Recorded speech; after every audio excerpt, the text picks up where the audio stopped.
ये नोबेल पुरस्कार नहीं मिला ट्रम्प साहब को, इस पे 2 मिनट का मौन रखें या बातचीत शुरू कर दें। जितने ये पश्तून थे जो अफगानिस्तान में उस समय रहते थे, ये पहले जब हिंदू बुद्धिस्ट से पहले सूफी में बदले और सूफी से फिर दियोबंद में बदले। आप क्रिकेट मैच को आज अलाउ कर रहे हैं ये कह के कि नहीं क्रिकेट मैच हो जाने दीजिए, उसमें क्या है? आपको ये चीज समझ नहीं आ रही कि वही क्रिकेट मैच में जितना पैसा जनरेट होगा उसी पैसे का टैक्स पाकिस्तान की सरकार लेगी और वही टैक्स का पैसा का प्रयोग करके वो आपके ऊपर जिहाद करेंगे। आपको लगता है कि एक DRDO जैसी संगठन को अगर आप पिछले 60 साल से डेंटल इम्प्लांट्स और आर्मी वालों के जूते बनवा रहे हैं तो वो कल को क्या हेलीकॉप्टर बना के देगी आपको? अमेरिका को ये बात अगर अभी भी वो इस गलत फहमी में बैठा है कि हम पाकिस्तान के साथ मिलकर अफगानिस्तान में कुछ कर लेंगे, वो करके देख लें। अमेरिका में एक कॉन्सेप्ट है क्रिटिकल रेस थ्योरी का, और वो क्रिटिकल रेस थ्योरी के नजरिए से भारत में जितने प्रोटेस्ट मैन्युफैक्चरिंग मैं पिछले 10 सालों से देख रहा हूँ वो उस क्रिटिकल रेस थ्योरी के फ्रेमवर्क में बैठते हैं सबसे पहले। अगर सबसे बड़ी वॉर लड़ी सोशल मीडिया पे जा रही है और आपके पास अपना प्लेटफॉर्म ही नहीं है, आप तो खेल में है ही नहीं गई। नाकामी थी इस देश की पिछले 60 साल में कि 2 चाइना के ऑफर्स को हमने उस समय इंटरेस्ट नहीं दिया। ये चीज देश के सामने आनी चाहिए। चीन को भी लगता है कि लुधियाना भी उनका है और अमृतसर भी उनका है। पूरे देश में एक नैरेटिव चलता है कि भाजपा जो है मनुस्मृति लागू करेगी। कितने हिंदुओं के घर में पहली बात तो मनुस्मृति होता है। NTCAA प्रोटेस्ट चल रहे थे तो उस समय क्या है, हम कागज नहीं दिखाएंगे। कागज किसने मांगा? ये CAA आया है मुसलमानों की नागरिकता को छीनने के लिए। वो नागरिकता प्रदान कर रहा था, छीन किसी की नहीं रहा था। भारत में इंस्टेबिलिटी क्रिएट करना आज की डेट में थैंक्स टू सोशल मीडिया और thanks to poor intellect of our people मुश्किल काम नहीं। अगर वो किराएदार के माइंडसेट से देश में रह रहे हैं कि हमारे बच्चों को तो यहाँ रहना नहीं है, हम तो ऐसे सिविल एरिया में रहते हैं शहर के जहाँ पर कोई अवैध कब्जे नहीं होते, कोई रेडिया नहीं होती, ट्रैफिक मैनेज होता है, हमें कहीं से जाना होता है तो VIP प्रोटोकॉल फॉलो होता है, हमें ट्रैफिक का सामना नहीं करना। अगर ये माइंडसेट और ये व्यवस्था है और ना वो सरकारी अस्पताल में जा रहे हैं ना सरकारी स्कूल में जा रहे हैं, तो उनको ज़रूरत कहाँ महसूस होगी कि देश बदले हो।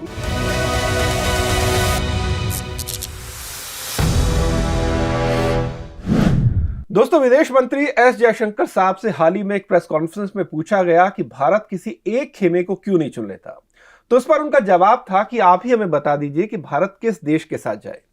ये सवाल हम इसलिए पूछ रहे हैं क्योंकि दुनिया आज जिस तरह से 2 धड़ों में बटी हुई है, ऐसे में क्या संभव है कि भारत अभी भी अपनी पुरानी नॉन अलाइनमेंट की नीति पर चलता रहे?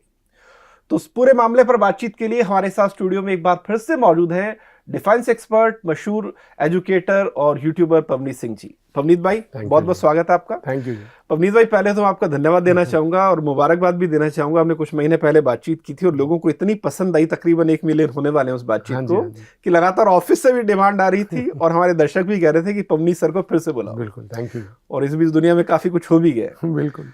तो पहले तो आप बताइए कि ये नोबेल पुरस्कार नहीं मिला ट्रम्प साहब को, इस पे 2 मिनट का मौन रखें या बातचीत शुरू कर दें? नहीं, मौन रखना भी चाहिए क्योंकि डोनाल्ड ट्रम्प जैसा व्यक्ति, मतलब पहली बार शायद ऐसे वर्ल्ड के इतिहास में हुआ होगा कि कोई राष्ट्रपति मतलब बार बार मांग मांग के कह रहा है कि मुझे नोबेल पुरस्कार दे दीजिए दे दीजिए दे दीजिए, और नहीं मिला तो फिर मनमुटाव करके बैठे हैं 2 साल के बच्चे की तरह।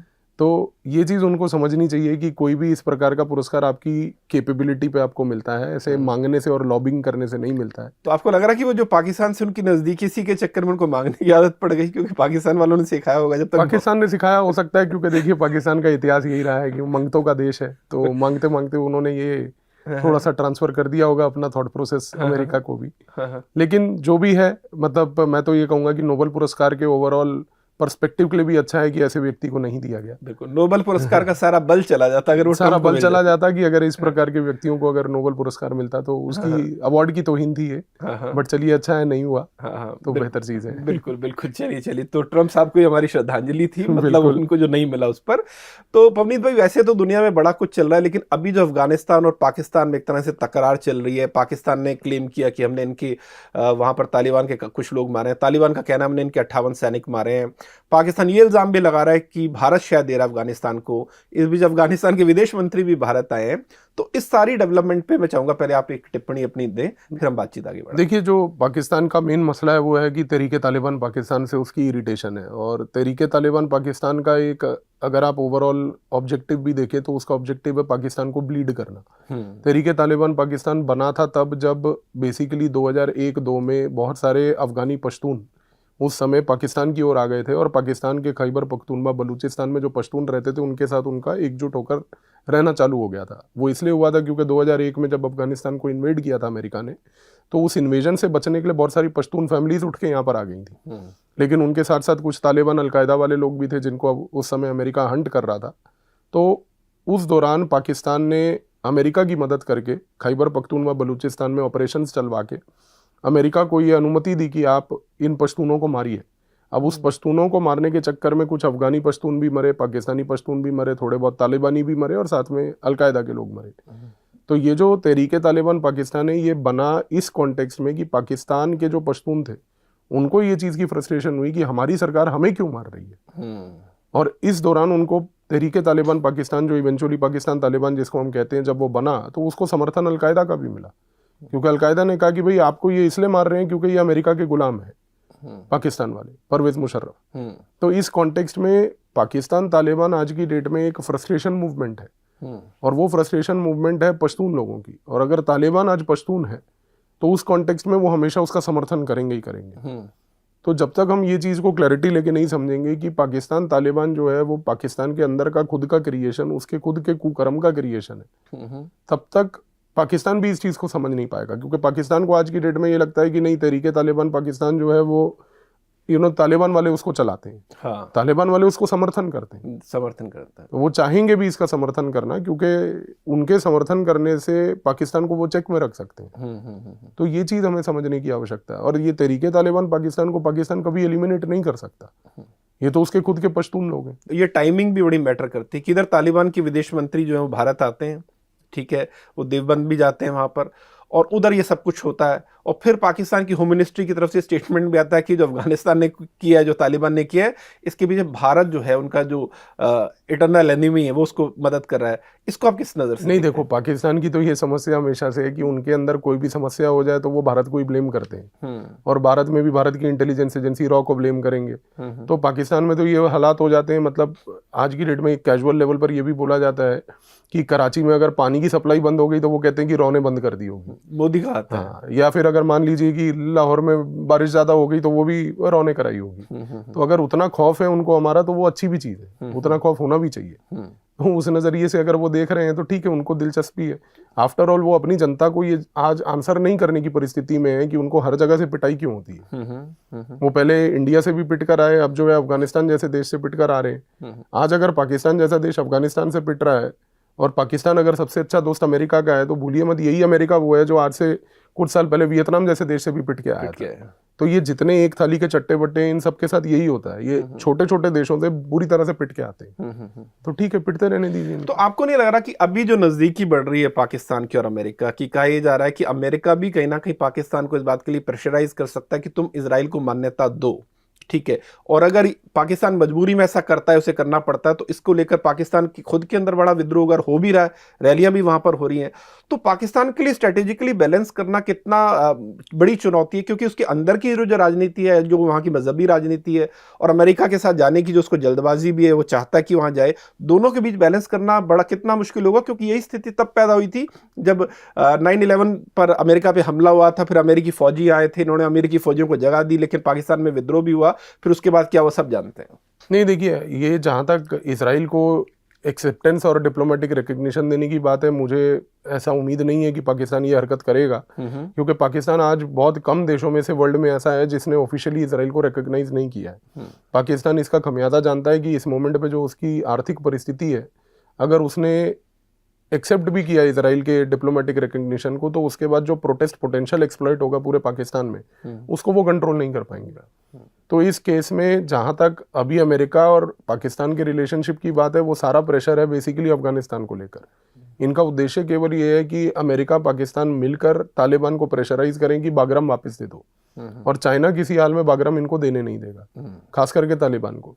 और इस कॉन्टेक्स्ट में भारत ने भी ये स्टेटमेंट देकर क्लैरिफाई कर दिया है कि जो बागराम एयरबेस है वो तालिबान के पास है, अगर है तो तालिबान खुद डिसाइड करे कि उसको क्या करना है। और इन रिटर्न उन्होंने भी ये बात बोल दी है कि जो कश्मीर का मसला है वो भारत का इंटरनल इशू है, वो अपने आप देखें कि उनको पाकिस्तान से क्या करना है। बिल्कुल। तो कहीं ना कहीं ये बैलेंसिंग हर जगह पर देखने को मिलेगी। तो आपको यहाँ पर कुछ स्ट्रेटेजिक शिफ्ट होता दिख रहा है, क्योंकि इंडिया और चाइना एक पेज पर है, क्योंकि अगर इंडिया स्टेटमेंट दे रहा है तो ये स्टेटमेंट चाइना के हक में भी है। बिल्कुल है। तो इसको फिर पाकिस्तान और चाइना के रिलेशनशिप के हिसाब से कैसे देखा जाए? नहीं, पाकिस्तान चाइना रिलेशनशिप आज की डेट में बहुत डिटीरियोरेट कर चुका है और वो आने वाले समय में और नीचे जाएगा, बिकॉज पाकिस्तान में जितना चाइना ने अपनी पूंजी लगाकर इन्वेस्टमेंट करके वहां पर प्रोजेक्ट चलाए, कोई प्रोजेक्ट सक्सेसफुल नहीं हुआ। $60 बिलियन से ज्यादा पैसा खर्च चुका है वो चाइना पाकिस्तान इकोनॉमिक कॉरिडोर में, जो अभी तक मटीरियलाइज नहीं हो पा रहा है। आप ग्वादर पोर्ट की बात करिए और ग्वादर पोर्ट देखिए कि वहां पर सबसे बड़ी चुनौती क्या है कि इतना बड़ा वो सी पोर्ट बनने के बाद भी वहां पर 20 से 22 कमर्शियल शिप्स का रोज एंट्री पॉइंट होता है। एक बहुत बड़े पोर्ट के अंदर अगर 20-22 शिप्स ही अगर आपकी आ पा रही है तो वो पूरा पोर्ट का प्रोजेक्ट फेलियर है। तो यहाँ पर चाइना को भी ये बात पता है कि अब एक पॉइंट के बियॉन्ड वो पाकिस्तान में जाकर अपनी पूंजी लगाकर वेस्ट नहीं करना चाहता है। पर हाँ, इस मोमेंट पर चाइना ये भी नहीं चाहेगा कि पाकिस्तान को वो छोड़ के पूरा रिट्रीट कर जाए। अब वो फंस चुका है, उसने पैसा भी लगा दिया, पैसे का रिटर्न भी नहीं है, लेकिन अब कुछ कर भी नहीं सकते। तो इस चीज का नाजायज फायदा अमेरिका उठा रहा है। लेकिन चाइना से जब भी ये सवाल पूछा जाता है, चाइना की मैं देख रहा हूँ बहुत सारे एक्सपर्ट्स भी, कि अमेरिका और पाकिस्तान की दोस्ती हो रही है, इससे क्या चीन और पाकिस्तान के संबंधों पर फर्क पड़ेगा? तो वो तो हमेशा यही कहते हैं कि नहीं, we are all weather friends, तो हमारी दोस्ती पर कोई फर्क नहीं पड़ेगा। क्योंकि चाइना को पाकिस्तान की जो कुछ यूटिलिटी समझ आती है, जो हमेशा आएगी, कि एक तो इंडिया को काउंटर करने के लिहाज से, दूसरा आपने ग्वादर पोर्ट की बात की, और अगर मिडल ईस्ट के लिए एक्सेस चाहिए तो वहां भी पाकिस्तान के रास्ते होकर जाता है। तो आपको लग रहा है कि इस यूटिलिटी के चलते भले ही कुछ भी हो जाए, पाकिस्तान जो चीन है वो पाकिस्तान को छोड़ेगा तो नहीं? नहीं, देखो, चीन की सबसे बड़ी यूटिलिटी पाकिस्तान को लेकर ये है कि जो पूरा नॉर्दर्न पाकिस्तान का इलाका है, उस इलाके में जितना रेस्टिव एलिमेंट है, वो रेस्टिव एलिमेंट, इस्लामिक एलिमेंट आज पाकिस्तान के साथ साथ चाइना का जो जिंजियांग प्रोविंस है वहां पर भी है। तो चाइना का उद्देश्य ये है केवल कि जो जिंजियांग प्रोविंस में हमारे मुसलमान रहते हैं, चाइना के मुसलमान, वो किसी तरीके से ये सेंट्रल एशिया, पाकिस्तान, अफगानिस्तान के मुसलमानों के साथ मिलकर कोई अनरेस्ट क्रिएट ना करे।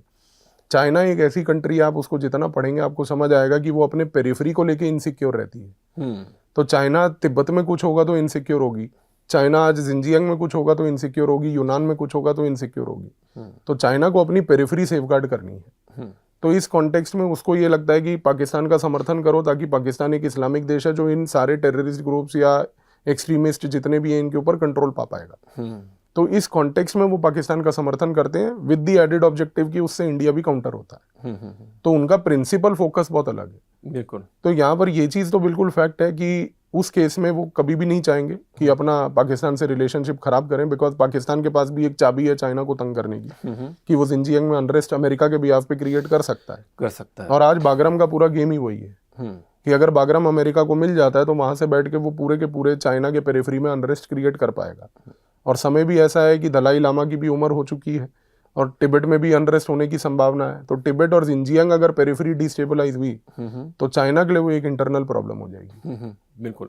और इस सब के बीच पवनीत भाई, जो अगेन फिर मैं तालिबान और भारत के संबंधों पर आऊँ, अफगानिस्तान और भारत के संबंधों पर, बहुत वक्त तक जब तालिबान वहाँ दोबारा आया 2022 में, हिचकिचाहट थी भारत सरकार में कि इनको क्या मान्यता देनी है, नहीं देनी, इनसे संबंध रखने या नहीं रखने। मुझे याद है कि तालिबान जब दोबारा आया था उसके कुछ वक्त बाद भूकंप आया था, तो भारत ने मदद दी थी। वो पहले संकेत थे कि भारत उसको बिल्कुल ही अपने हाल पर तो नहीं छोड़ देना चाहता। लेकिन अब जो जयशंकर साहब ने स्टेटमेंट दिया है कि हम वहाँ दोबारा से दूतावास खोल सकते हैं, जिस तरह से यहाँ पर उनका वेलकम हुआ, फिर उनको देवबंद जाने की इजाज़त दी गई, ऐसा लग रहा है कि भारत उस कन्फ्यूजन से शायद निकल गया और भारत को भी पता है कि अफगानिस्तान को उसके हाल पर नहीं छोड़ देना चाहिए, क्योंकि फिर चीन और पाकिस्तान तो तैयार बैठे ही उनको लपकने के लिए, अमेरिका तो तैयार बैठी।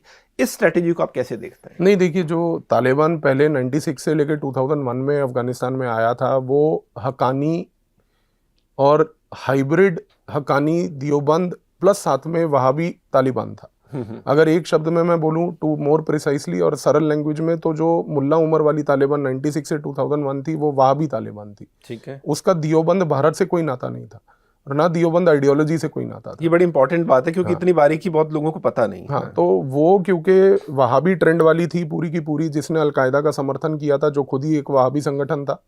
तो इस कॉन्टेक्स्ट में उस समय हमारी नीति बिल्कुल स्पष्ट थी कि पहली बात हम उनसे एंगेज नहीं करेंगे, जो हमने 96 से 2001 नहीं किया था। लेकिन 2001 में जब अमेरिका ने इन्वेड किया अफगानिस्तान को, 2003 में जब वहाँ पर उन्होंने सरकार बनाई आगे जाकर, हमीद कारजाई आए, उसके बाद अशरफ गनी आए, तो उस पूरे दौरान 2003 से लेकर लगभग 2021 तक जो समय था, उस दौरान भारत ने अपने दियोबंदी इस्लाम को वहाँ पर प्रमोट किया।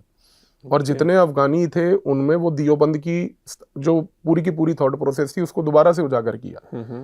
और आज अगर मैं एक बात बोलूं तो 2021 में जो तालिबान इवेंचुअली दोबारा जिसको हम तालिबान 2.0 कहते हैं, वो जो तालिबान आई वो आज दियोबंद भारत वाली तालिबान है, वो हकानी या वहाबी तालिबान नहीं है। अच्छा, इन दोनों में फर्क क्या, अगर जो दर्शक हैं हमारे उनको बता सकें कि देवबंदी जो है और जो फर्क ये वहाबी है हैं। कि बेसिकली आप देखिए कि जो पश्तून थे, ये पश्तून आज से कई हजार साल पहले ट्राइबल लोग होते थे, और पश्तून जो अफगानिस्तान के उस इलाके में जहां आज भी वो रहते हैं, वो पहले बेसिकली सनातन धर्म और बुद्धिस्ट फिलोसफी का मिक्सचर था, और वो ये दोनों धर्म मानते थे, वो मुसलमान नहीं थे पश्तून जो थे। लेकिन जब उमैयद कैलिफेट की तरफ से इस्लाम पहुंचा वहां पर, तो तब पहली बात वो इस्लाम में कन्वर्ट हुए। तो पश्तून जब इस्लाम में कन्वर्ट हुए, तो इस्लाम में कन्वर्ट होने के बाद उन्होंने सूफी इस्लाम को अपनाया, और सूफी इस्लाम में फ्लेक्सिबिलिटी ये होती थी कि पश्तून वाले जो ये लोग थे, इनके पास अपना पश्तून वाली कोड होता था, जो एक ट्राइबल कोड ऑफ कॉन्डक्ट था। ठीक है। तो ये उसको भी फॉलो करते थे और सूफी इस्लाम को फॉलो करते थे, और सूफी इस्लाम कभी ये नहीं कहता था कि आप जो है ये पश्तून वाली को फॉलो मत कीजिए। तो एक फ्लेक्सिबिलिटी थी कि हम अपना भी रखेंगे और उनका भी रखेंगे। लेकिन जब ब्रिटिश आए भारत में, और जब ब्रिटिश ने अपनी हुकूमत यहाँ पर चलाई, तो मुसलमानों की तरफ से जो काउंटर रिएक्शन हुआ, उस काउंटर रिएक्शन में एक काउंटर रिएक्शन था सैयद अहमद खान का, जिसने अलीगढ़ मूवमेंट चलाई। अलीगढ़ मूवमेंट के तहत उसने, सैयद अहमद खान ने बोला कि भाई देखो, मुसलमान आज पिछड़ा इसलिए ब्रिटिश के आने के समय क्योंकि हम अंग्रेजी भाषा नहीं सीख पाए, तो हमें अंग्रेजी का पिट्ठू बनना चाहिए। तो इस कॉन्टेक्स्ट में कई मुसलमानों ने इस आइडिया को रिजेक्ट किया। लेकिन उसी समय एक दूसरा काउंटर मूवमेंट चला था जो 1860 के दशक में आया, जिसका नाम था दियोबंद इस्लाम।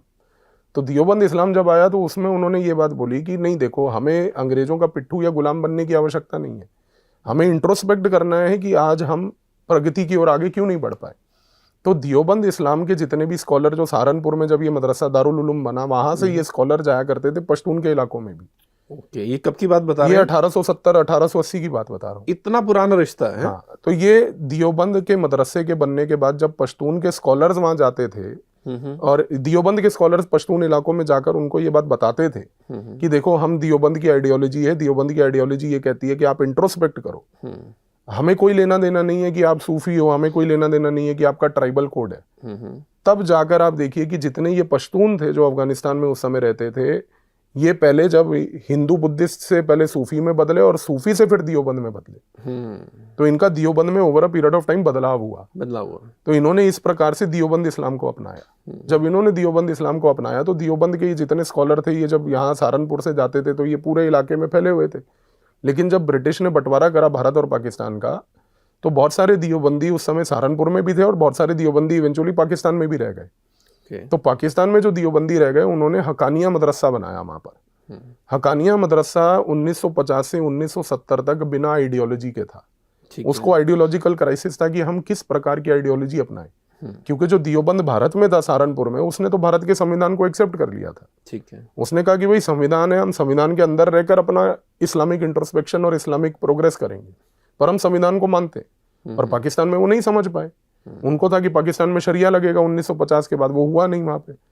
तो ये जो पूरा का पूरा हकानिया दियोबंदी मदरसा था पाकिस्तान में, जो आइडियोलॉजी के बिना था, 1970 में जब सोवियत के खिलाफ जिहाद चालू हुआ, तो उस समय अमेरिका ने सऊदी अरब की मदद लेके इस हकानिया मदरसा को वहाबी आइडियोलॉजी दी।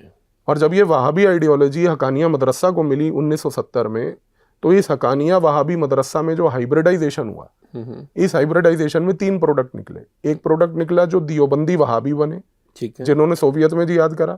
एक अलकायदा बना जो प्योर वहाबी था, जिसने दियोबंद को नहीं अपनाया। और तीसरा सबसे बड़ा यहाँ पर निकला जलालुद्दीन हक्कानी का हक्कानी नेटवर्क्स, जो हक्कानिया मदरसा के आसपास के इलाकों में था। इन तीनों ने सोवियत के खिलाफ जिहाद लड़ा। अब जब तीनों ने जिहाद लड़ा, 1988 में वो जिहाद खत्म हुआ, तो 1988 से 96 का जो पीरियड था, जब वहां पर कोई भी सत्ता नहीं थी, इस दौरान पाकिस्तान ने दियोबंदी वहाबियों को पकड़ के मुल्ला उमर की लीडरशिप में तालिबान बनाई। तो ये जो तालिबान 1.0 था 96 से 2000 कहा कि वो था, वो बेसिकली वहाबी दियोबंदी थे। उनका भारत के दियोबंद से कोई नाता नहीं था, वो हाइब्रिड वहाबी थे, हाइब्रिड दियोबंदी थे। और इस कॉन्टेक्स्ट में अगर हम देखें तो ये चीज आज जो 2003 से भारत ने करी, उसने अपना इंडियन दियोबंदी सहारनपुर वाला वहां पर वर्जन अपनाना शुरू करा। तो भारत ने 2003 में ऐसा क्या किया था? यहाँ से स्कॉलर भेजे थे, देवबंदी स्कॉलर। हाँ, क्योंकि जब अफगानिस्तान में आप देखिए कि 2003 में हमीद कारजाई की सरकार आई। हमीद कारजाई भारत से पढ़े हुए व्यक्ति थे, उन्होंने दरियागंज में दिल्ली में अपनी स्कूलिंग की थी, तो हमारा नाता उनसे वो एक स्पेशल लेवल का था। तब हमने उनसे ये बात बोली कि पश्तूनों का वो जो स्कॉलरली कॉन्टैक्ट है जो ब्रिटिश से भी पहले का था और ब्रिटिश के दौरान भी था, उसको रिवाइव किया जाए, तो उन्होंने मना नहीं किया। तो 17-18 साल की ये जो मेहनत है 2003 से लेके आज तक की, ये अब रंग लाई कि 2021 में जब ये तालिबान वाले आए, तो ये तालिबान वाले दियोबंदी तालिबान थे। तो जो आप ये कह रहे हैं, आपने तालिबान का ये बताया कि अभी जो तालिबान की हुकूमत है उसका चरित्र क्या है या उनकी पृष्ठभूमि क्या है। बिल्कुल। ऐसे में जो लोग अभी इस तालिबान के लोगों का देवबंद में जाने पर विरोध कर रहे हैं, वहां जो उनका स्वागत हुआ, आपका कहना है कि वो इस पृष्ठभूमि को नहीं जानते हैं? देखिए, प्रॉब्लम क्या है कि आदमी जब तक समझेगा नहीं, पहली बात तो वो अपना ओपिनियन और जजमेंट देने के लिए एकदम वो दोनों को भला बुरा कह रहा है, तालिबान को भी कह रहा है और वहां पर जो देवबंद उनका स्वागत हुआ उनको भी भला बुरा कह रहा है, क्योंकि लोगों को ये बेसिक नॉलेज नहीं है। अच्छा, अब कुछ लोग यहाँ पर उत्तेजित ये सोच के भी हो जाते हैं कि देखिए तालिबान ने वुमन जर्नलिस्ट को नहीं आने दिया, वो वुमन को नहीं इतना वो करते। खास करके ये लोग तो आज वुमन के बारे में चर्चा ना करें जो घर में अपनी औरतों को पहली बात तो मारते हैं और जाकर बाहर जो है शक्ति माँ की पूजा करते हैं। दूसरी सबसे बड़ी बात, आप तालिबान की ओवरऑल आइडियोलॉजी समझिए कि तालिबान वुमन को लेकर आज क्यों इतनी नेगेटिव है। वो इसलिए है क्योंकि जब दियोबंद मदरसा में उनको इंट्रोस्पेक्शन सिखाई जाती थी, उस दौरान उनको ये बोला जाता था और आज भी बोला जाता है कि आप अपने आप को इंट्रोस्पेक्ट करने के टाइम पर जब आप अपने अंदर झांक रहे हैं कि हमारे में कमी क्या है, उस दौरान आप दुनिया की सारी डिस्ट्रैक्शन से दूर रहिए। और उनको ये बात सिखाई जाती है कि उस दुनिया की डिस्ट्रैक्शन में वुमन एक डिस्ट्रैक्शन है। तो वो वुमन के साथ अपने आप को समझ नहीं पा रहे हैं। उनको ये नहीं पता है कि वुमन को हम सोसाइटी में किस नजरिए से देखें। हाँ, लेकिन अब फिर वही बात है, मुल्ला उमर की जो तालिबान थी, जो वहाबी तालिबान थी, उसने वहाबिज्म के तहत जो वहाबी मूवमेंट का ओवरऑल वुमन को लेके पर्सपेक्टिव है, उसने वो रवैया अपनाया था। दुनिया के सामने आज वो वहाबी तालिबान की इमेजेस हैं कि मुल्ला उमर औरतों को मार देता था, वो गोली से उड़ा देता था। लेकिन ये सब कुछ तो अफगानिस्तान में अभी भी तो हो रहा है, औरतों के पढ़ने पर बात वही है। हाँ। वो आज भी वुमन को एक लिबर्टी नहीं देंगे, वो वुमन को वहां पर आज भी जो है एक खुली छूट नहीं देंगे, क्योंकि वो वुमन के साथ मेल एडजस्टेड है। इसी रीजन से आप देखिए कि भारत के बीच में और अमेरिका के बीच में एक बहुत बड़ा फर्क है कि अमेरिका वहां से बैठकर स्टेटमेंट देता है कि आप वुमन को बढ़ावा दीजिए, वुमन को इंटीग्रेट कीजिए और वुमन को स्कूलिंग दीजिए। भारत ये बात कभी नहीं बोलता। भारत की तरफ से ये स्टेटमेंट कभी नहीं आया पिछले 25 सालों में, क्योंकि हमें ये बात पता है कि उनका जो ये कल्चर है, जिस कल्चर के तहत वो वुमन को एडजस्ट करके समझ नहीं पा रहे हैं, उसके लिए सोशल रिफॉर्म की आवश्यकता है। उसके लिए उनको ये बोलना कि देखिए अब आपके पास वो टाइम नहीं है इंट्रोस्पेक्शन वाला, अब आप एक अलग नजरिए से सरकार चला रहे हैं। तो भारत एक इंक्लूसिव एडमिनिस्ट्रेशन की बात करता है कि इंक्लूसिविटी लाइए। आप कह रहे हैं कि सामने वाले की सेंसिबिलिटीज को समझने की आवश्यकता है। अब हम जब सेंसिटिविटी को नहीं समझेंगे, हम उनकी थॉट प्रोसेस को नहीं समझेंगे और हम सिर्फ यहाँ बैठ के स्टेटमेंट और प्रचार करेंगे, उससे कुछ नहीं होने वाला है। और दूसरा रिस्क इसमें पवनीत भाई ये भी है ना कि अगर आपने सपोज एक स्टैंड ले लिया कि हम तो तालिबान से एंगेज नहीं करेंगे, तो फिर जैसे मैंने कहा कि बाकी पार्टीज जो बैठी हैं उसको दबोचने के लिए, जो आपके दुश्मन भी है, इसमें चीन भी है, पाकिस्तान भी, अमेरिका भी है, अगर वो किसी तरह की एंगेजमेंट करते हैं और वो फिर भारत के खिलाफ उसे टूल के तौर पर इस्तेमाल करते हैं, उसमें ज्यादा नुकसान है ना? बिल्कुल ज्यादा नुकसान है। आप किसी भी ग्रुप से एंगेज ना करने से आप ही नुकसान में आएंगे और दूसरे के लिए ये फायदा ही होगा हमेशा। तो वो कोई नीति, हमारी नीति कभी रही भी नहीं है।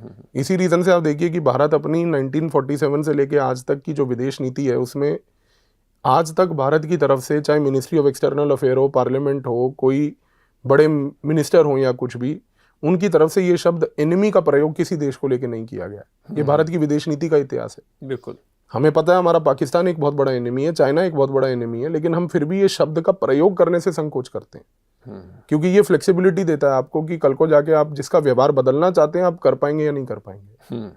तो ये चीज है। बिल्कुल बिल्कुल। अब एक बार फिर से उस पर आ जाते हैं, अमेरिका पे, जो आपका फेवरेट टॉपिक भी, और आपने पिछली बार जब स्टेटमेंट दिया था काफी पॉपुलर भी, और इस बात के लिए मैं अगेन फिर आपको क्रेडिट दूंगा। ये बातचीत हमारी तकरीबन जो ऑपरेशन जो सिंदूर था उस वक्त जो पॉज हुआ था तब था, और तब आपने अमेरिका को लेकर काफी हाश बातें की। कुछ लोगों को लगा कि इतनी हाश बातें क्यों की जा रही हैं, लेकिन फिर 2-3 महीने बाद वो जो बातें सही साबित हुई वो कहीं ज्यादा हुई। आपने तब अमेरिका के लिए कहा था कि असली आतंकी है, और अमेरिका ने साबित भी कर दिया 2-3 महीनों में कि असली आतंकी वही है।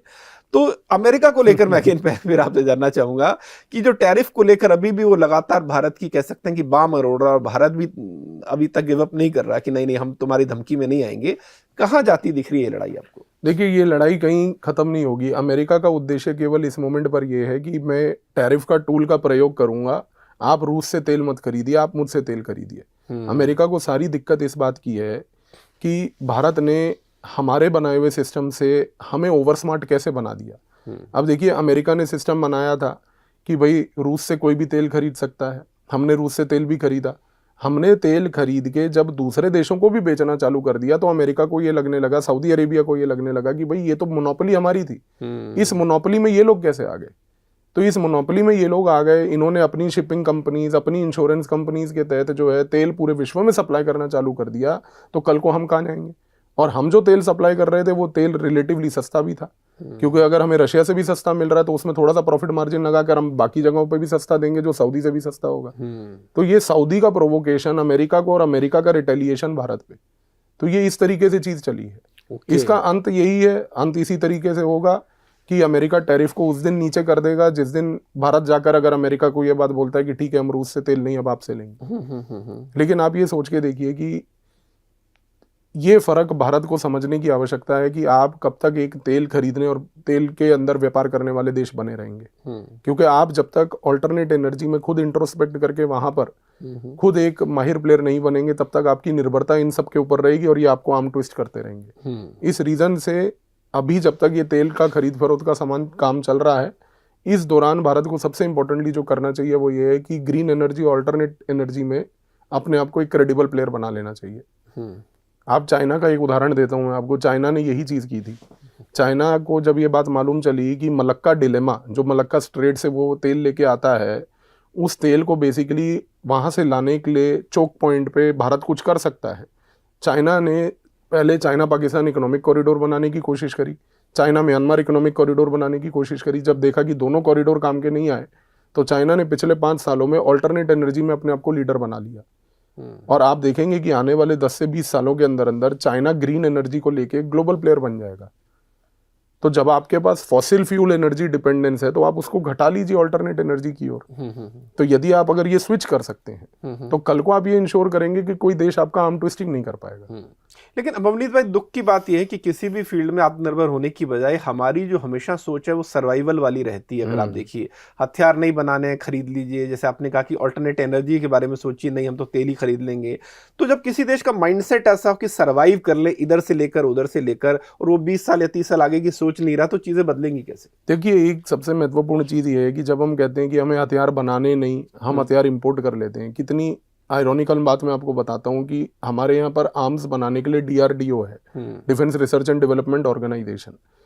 आप अगर उस संस्था को राइट दिशा देंगे और राइट ऑब्जेक्टिव देंगे तो वो कार्य करके भी दिखाएगी।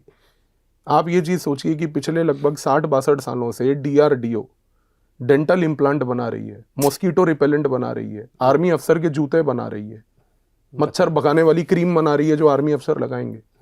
आपको लगता है कि एक DRDO जैसी संगठन को अगर आप पिछले 60 साल से डेंटल इम्प्लांट्स और आर्मी वालों के जूते बनवा रहे हैं तो वो कल को क्या हेलीकॉप्टर बना के देगी आप? तो उसको फिर ये सब काम उससे कौन करवा रहा है? अपने लेवल ये सरकार करवा रही है, ये सरकार करवा रही है। जब सरकार ने उसको दिशा ये दिखाई थी पिछले 60 साल की हम बाहर से खरीदेंगे, आप ये करते रहिए। आपको लगता है कि अब बात वही आ जाती है कि फिर DRDO में कोई सबसे टॉप का साइंटिस्ट भारत का क्यों जाएगा जब उसको ये पता है कि वहां जाकर मुझे मॉस्किटो रिपेलेंट बनाना है। इसलिए जब एयर चीफ मार्शल ने शिकायत की थी कुछ टाइम पहले, तो सही शिकायत की थी ना उन्होंने सही शिकायत की थी। लेकिन आज की डेट में ये जो DRDO का 60 साल का वर्क कल्चर है, ये 6 साल में नहीं बदलने वाला है। क्योंकि इसको बदलना है, इसको एक नई दिशा दिखाना है, इसको ये बात बताना है कि अब आपको आत्मनिर्भर टेक्नोलॉजीज पे फोकस करना है। इसको करने में भी अगले 30 साल लगेंगे। तो ये चीज हमारे यहाँ पर पहले दिन से कुछ प्रायोरिटीज हमेशा से फ्लॉड रही हैं और वो फ्लॉड प्रायोरिटीज को रेक्टिफाई करना बड़ा मुश्किल काम है। बिल्कुल बिल्कुल, मैं इस पॉइंट पे भी आऊंगा, लेकिन एक बार मैं अमेरिका और ये जो चीन और भारत के संबंध है इस पर आऊं। हमने देखा कि जब अमेरिका ने प्रेशर बनाया और भारत को लग रहा था कि अब बैलेंस कैसे किया जाए, फिर मोदी जी ने फैसला किया कि ऐसे समिट में जाएंगे। वहाँ तस्वीरें भी आई, वहाँ पर पुतिन भी आया और फिर अमेरिकी मीडिया में, पूरी दुनिया की मीडिया में इसकी काफ़ी चर्चा भी हुई।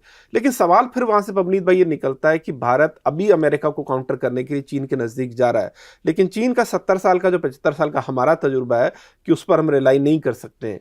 तो अगेन ये फिर ये इसे कोई फॉरेन पॉलिसी माना भी जाए या ना माना जाए, तो ऐसा लगता है कि जब चीन बाम मरोड़ देता है तो अमेरिका के पास चले जाते हैं, आप क्वाड में एक्टिव हो जाते हैं। जब अमेरिका बाम मरोड़ देता है तो आप वापस SCO में चले जाते हैं। इसे कैसे समझाएंगे? नहीं, देखिए, सिंपल बात यह है कि भारत ने कभी भी किसी देश के साथ कोई पक्षवादी नीति नहीं अपनाई है और हम कभी भी किसी देश को अपना इस प्रकार का एलाई नहीं मानते हैं। हम ये कहते हैं कि हमारे कुछ नेशनल इंटरेस्ट हैं और हमारे नेशनल इंटरेस्ट अगर अमेरिका पूरा करेगा हम उससे एंगेज करेंगे, रूस करेगा रूस से एंगेज करेंगे, चाइना करेगा चाइना से एंगेज करेंगे। हमारी फॉरेन पॉलिसी में एक स्पेक्ट्रम एनालिसिस के तहत हम काम करते हैं। इसको हम कहते हैं अलायंस स्पेक्ट्रम थ्योरी के पॉइंट ऑफ व्यू से, कि जहां पर आप अलग अलग स्पेक्ट्रम्स पे अलग अलग कंट्रियों के साथ अलग अलग नेशनल इंटरेस्ट को पूरा कीजिए। तो आज ये लोग जब क्रिटिसाइज करते हैं ये कह के कि भाई आप चाइना के पास चले गए, आप पहले अमेरिका के पास थे, तो भाई हम कौन सा कोई अमेरिका के गुलाम थे? देखिए यहाँ पर प्रॉब्लम सारी मैं आपको बताता हूँ, दिक्कत क्या होती है कि सोशल मीडिया के एरा में लोगों को नॉलेज की कमी है। भारत का एम्बिशन कभी भी मिडल पावर बनने का नहीं है। मिडल पावर वो देश होता है जो अपने ऊपर एक सुपर पावर को एक्सेप्ट कर लेता है। भारत का एक सुपर पावर बनने का एम्बिशन है। इस कॉन्टेक्स्ट में वो कभी भी मिडल पावर बन के संतुष्ट नहीं होगा। लेकिन दिक्कत यह है कि अमेरिका तो चाहता है कि भारत मिडिल पावर है और चाइना चाहता है कि भारत कंज्यूमर इकोनॉमी। मैं वही पॉइंट पे आ रहा हूँ। इस मोमेंट पे अमेरिका विश्व का सुपर पावर है, चाइना एक एस्पायरिंग सुपर पावर है। उन दोनों में एक कंपटीशन है कि अगर कंपटीशन हम दोनों में है तो तीसरा प्लेयर क्यों आए, पहली चीज। दूसरी बात यह है कि अगर मैं एक आपको उदाहरण दूं तो ब्रिटेन, कनाडा, ये ब्रिटेन और कनाडा आज की डेट में, या फ्रांस, ये क्या है? ये है मिडल पावर्स। इन्होंने एक्सेप्ट कर रखा है कि हमारे ऊपर एक शक्ति है यूएस, जो उसकी छत्रछाया में जो हमें करना है हम करेंगे। तो आज भारत वो चीज एक्सेप्ट नहीं करता है। भारत कहता है कि हम एक मल्टीपोलर वर्ल्ड में मानते हैं, मल्टीपोलर वर्ल्ड में मल्टीपल पोल्स होंगे और हम भी एक पोल होंगे। तो हम आज की डेट में अलाइन उससे कर रहे हैं जो हमारे इंटरेस्ट को फुलफिल कर रहा है। तो हम कभी भी, ये लोग जो क्रिटिसाइज करते हैं, मैं फिर उस पॉइंट पे आऊंगा कि आप जो है चीन के साथ चले गए, पहले तो आप अमेरिका के साथ थे, इस चीज का क्या मतलब है आपका? लेकिन हम कोई अमेरिका के, समझ गया आपकी बात भाई, लेकिन इस पर मेरा पॉइंट ये है कि आपने बिल्कुल कहा कि भारत की स्ट्रेटेजी है कि हमारे जहां से इंटरेस्ट फुलफिल होंगे वहां जाएंगे। लेकिन मेरा कहना है कि जो हिंदी में हम कहते हैं ना कि जिसकी लाठी उसकी भैंस, अगर ताकतवर आदमी कह रहा है कि रूल ऑफ द गेम मैं तय करूंगा, तुम सबसे ज्यादा एक्सपोर्ट मुझे करते हो ना यूएस को, तुम मेरे पर डिपेंडेंट भी हो, तुम्हारे यहाँ इतना डायस्पोरा भी है। H1B वीजा को लेकर उन्होंने क्या कहा? अगर रूल ऑफ द गेम ताकतवर आदमी तय कर सकता है तो फिर आप क्या चाहते हैं या आप किस तरह की फॉरेन पॉलिसी रखना चाहते हैं, उसके बहुत ज्यादा मतलब क्या रह जाते हैं? तो आपकी वहां मरोड़ ही देगा। और हमने देखा अमेरिका ने प्रेशर बनाया तो भारत धीरे धीरे पीछे भी हटा है ना कई चीजों में। नहीं, देखिए प्रेशर वो बनाएगा, इस मोमेंट पे प्रेशर बनाने की क्षमता उसके पास है। पर क्वेश्चन ये है कि अमेरिका अगर आपके ऊपर प्रेशर बना रहा है तो आज अमेरिका के भी कुछ ऐसे इंटरेस्ट हैं साउथ एशिया के रीजन में जहां पर भारत कुछ प्रेशर बना सकता है। Case in point Afghanistan.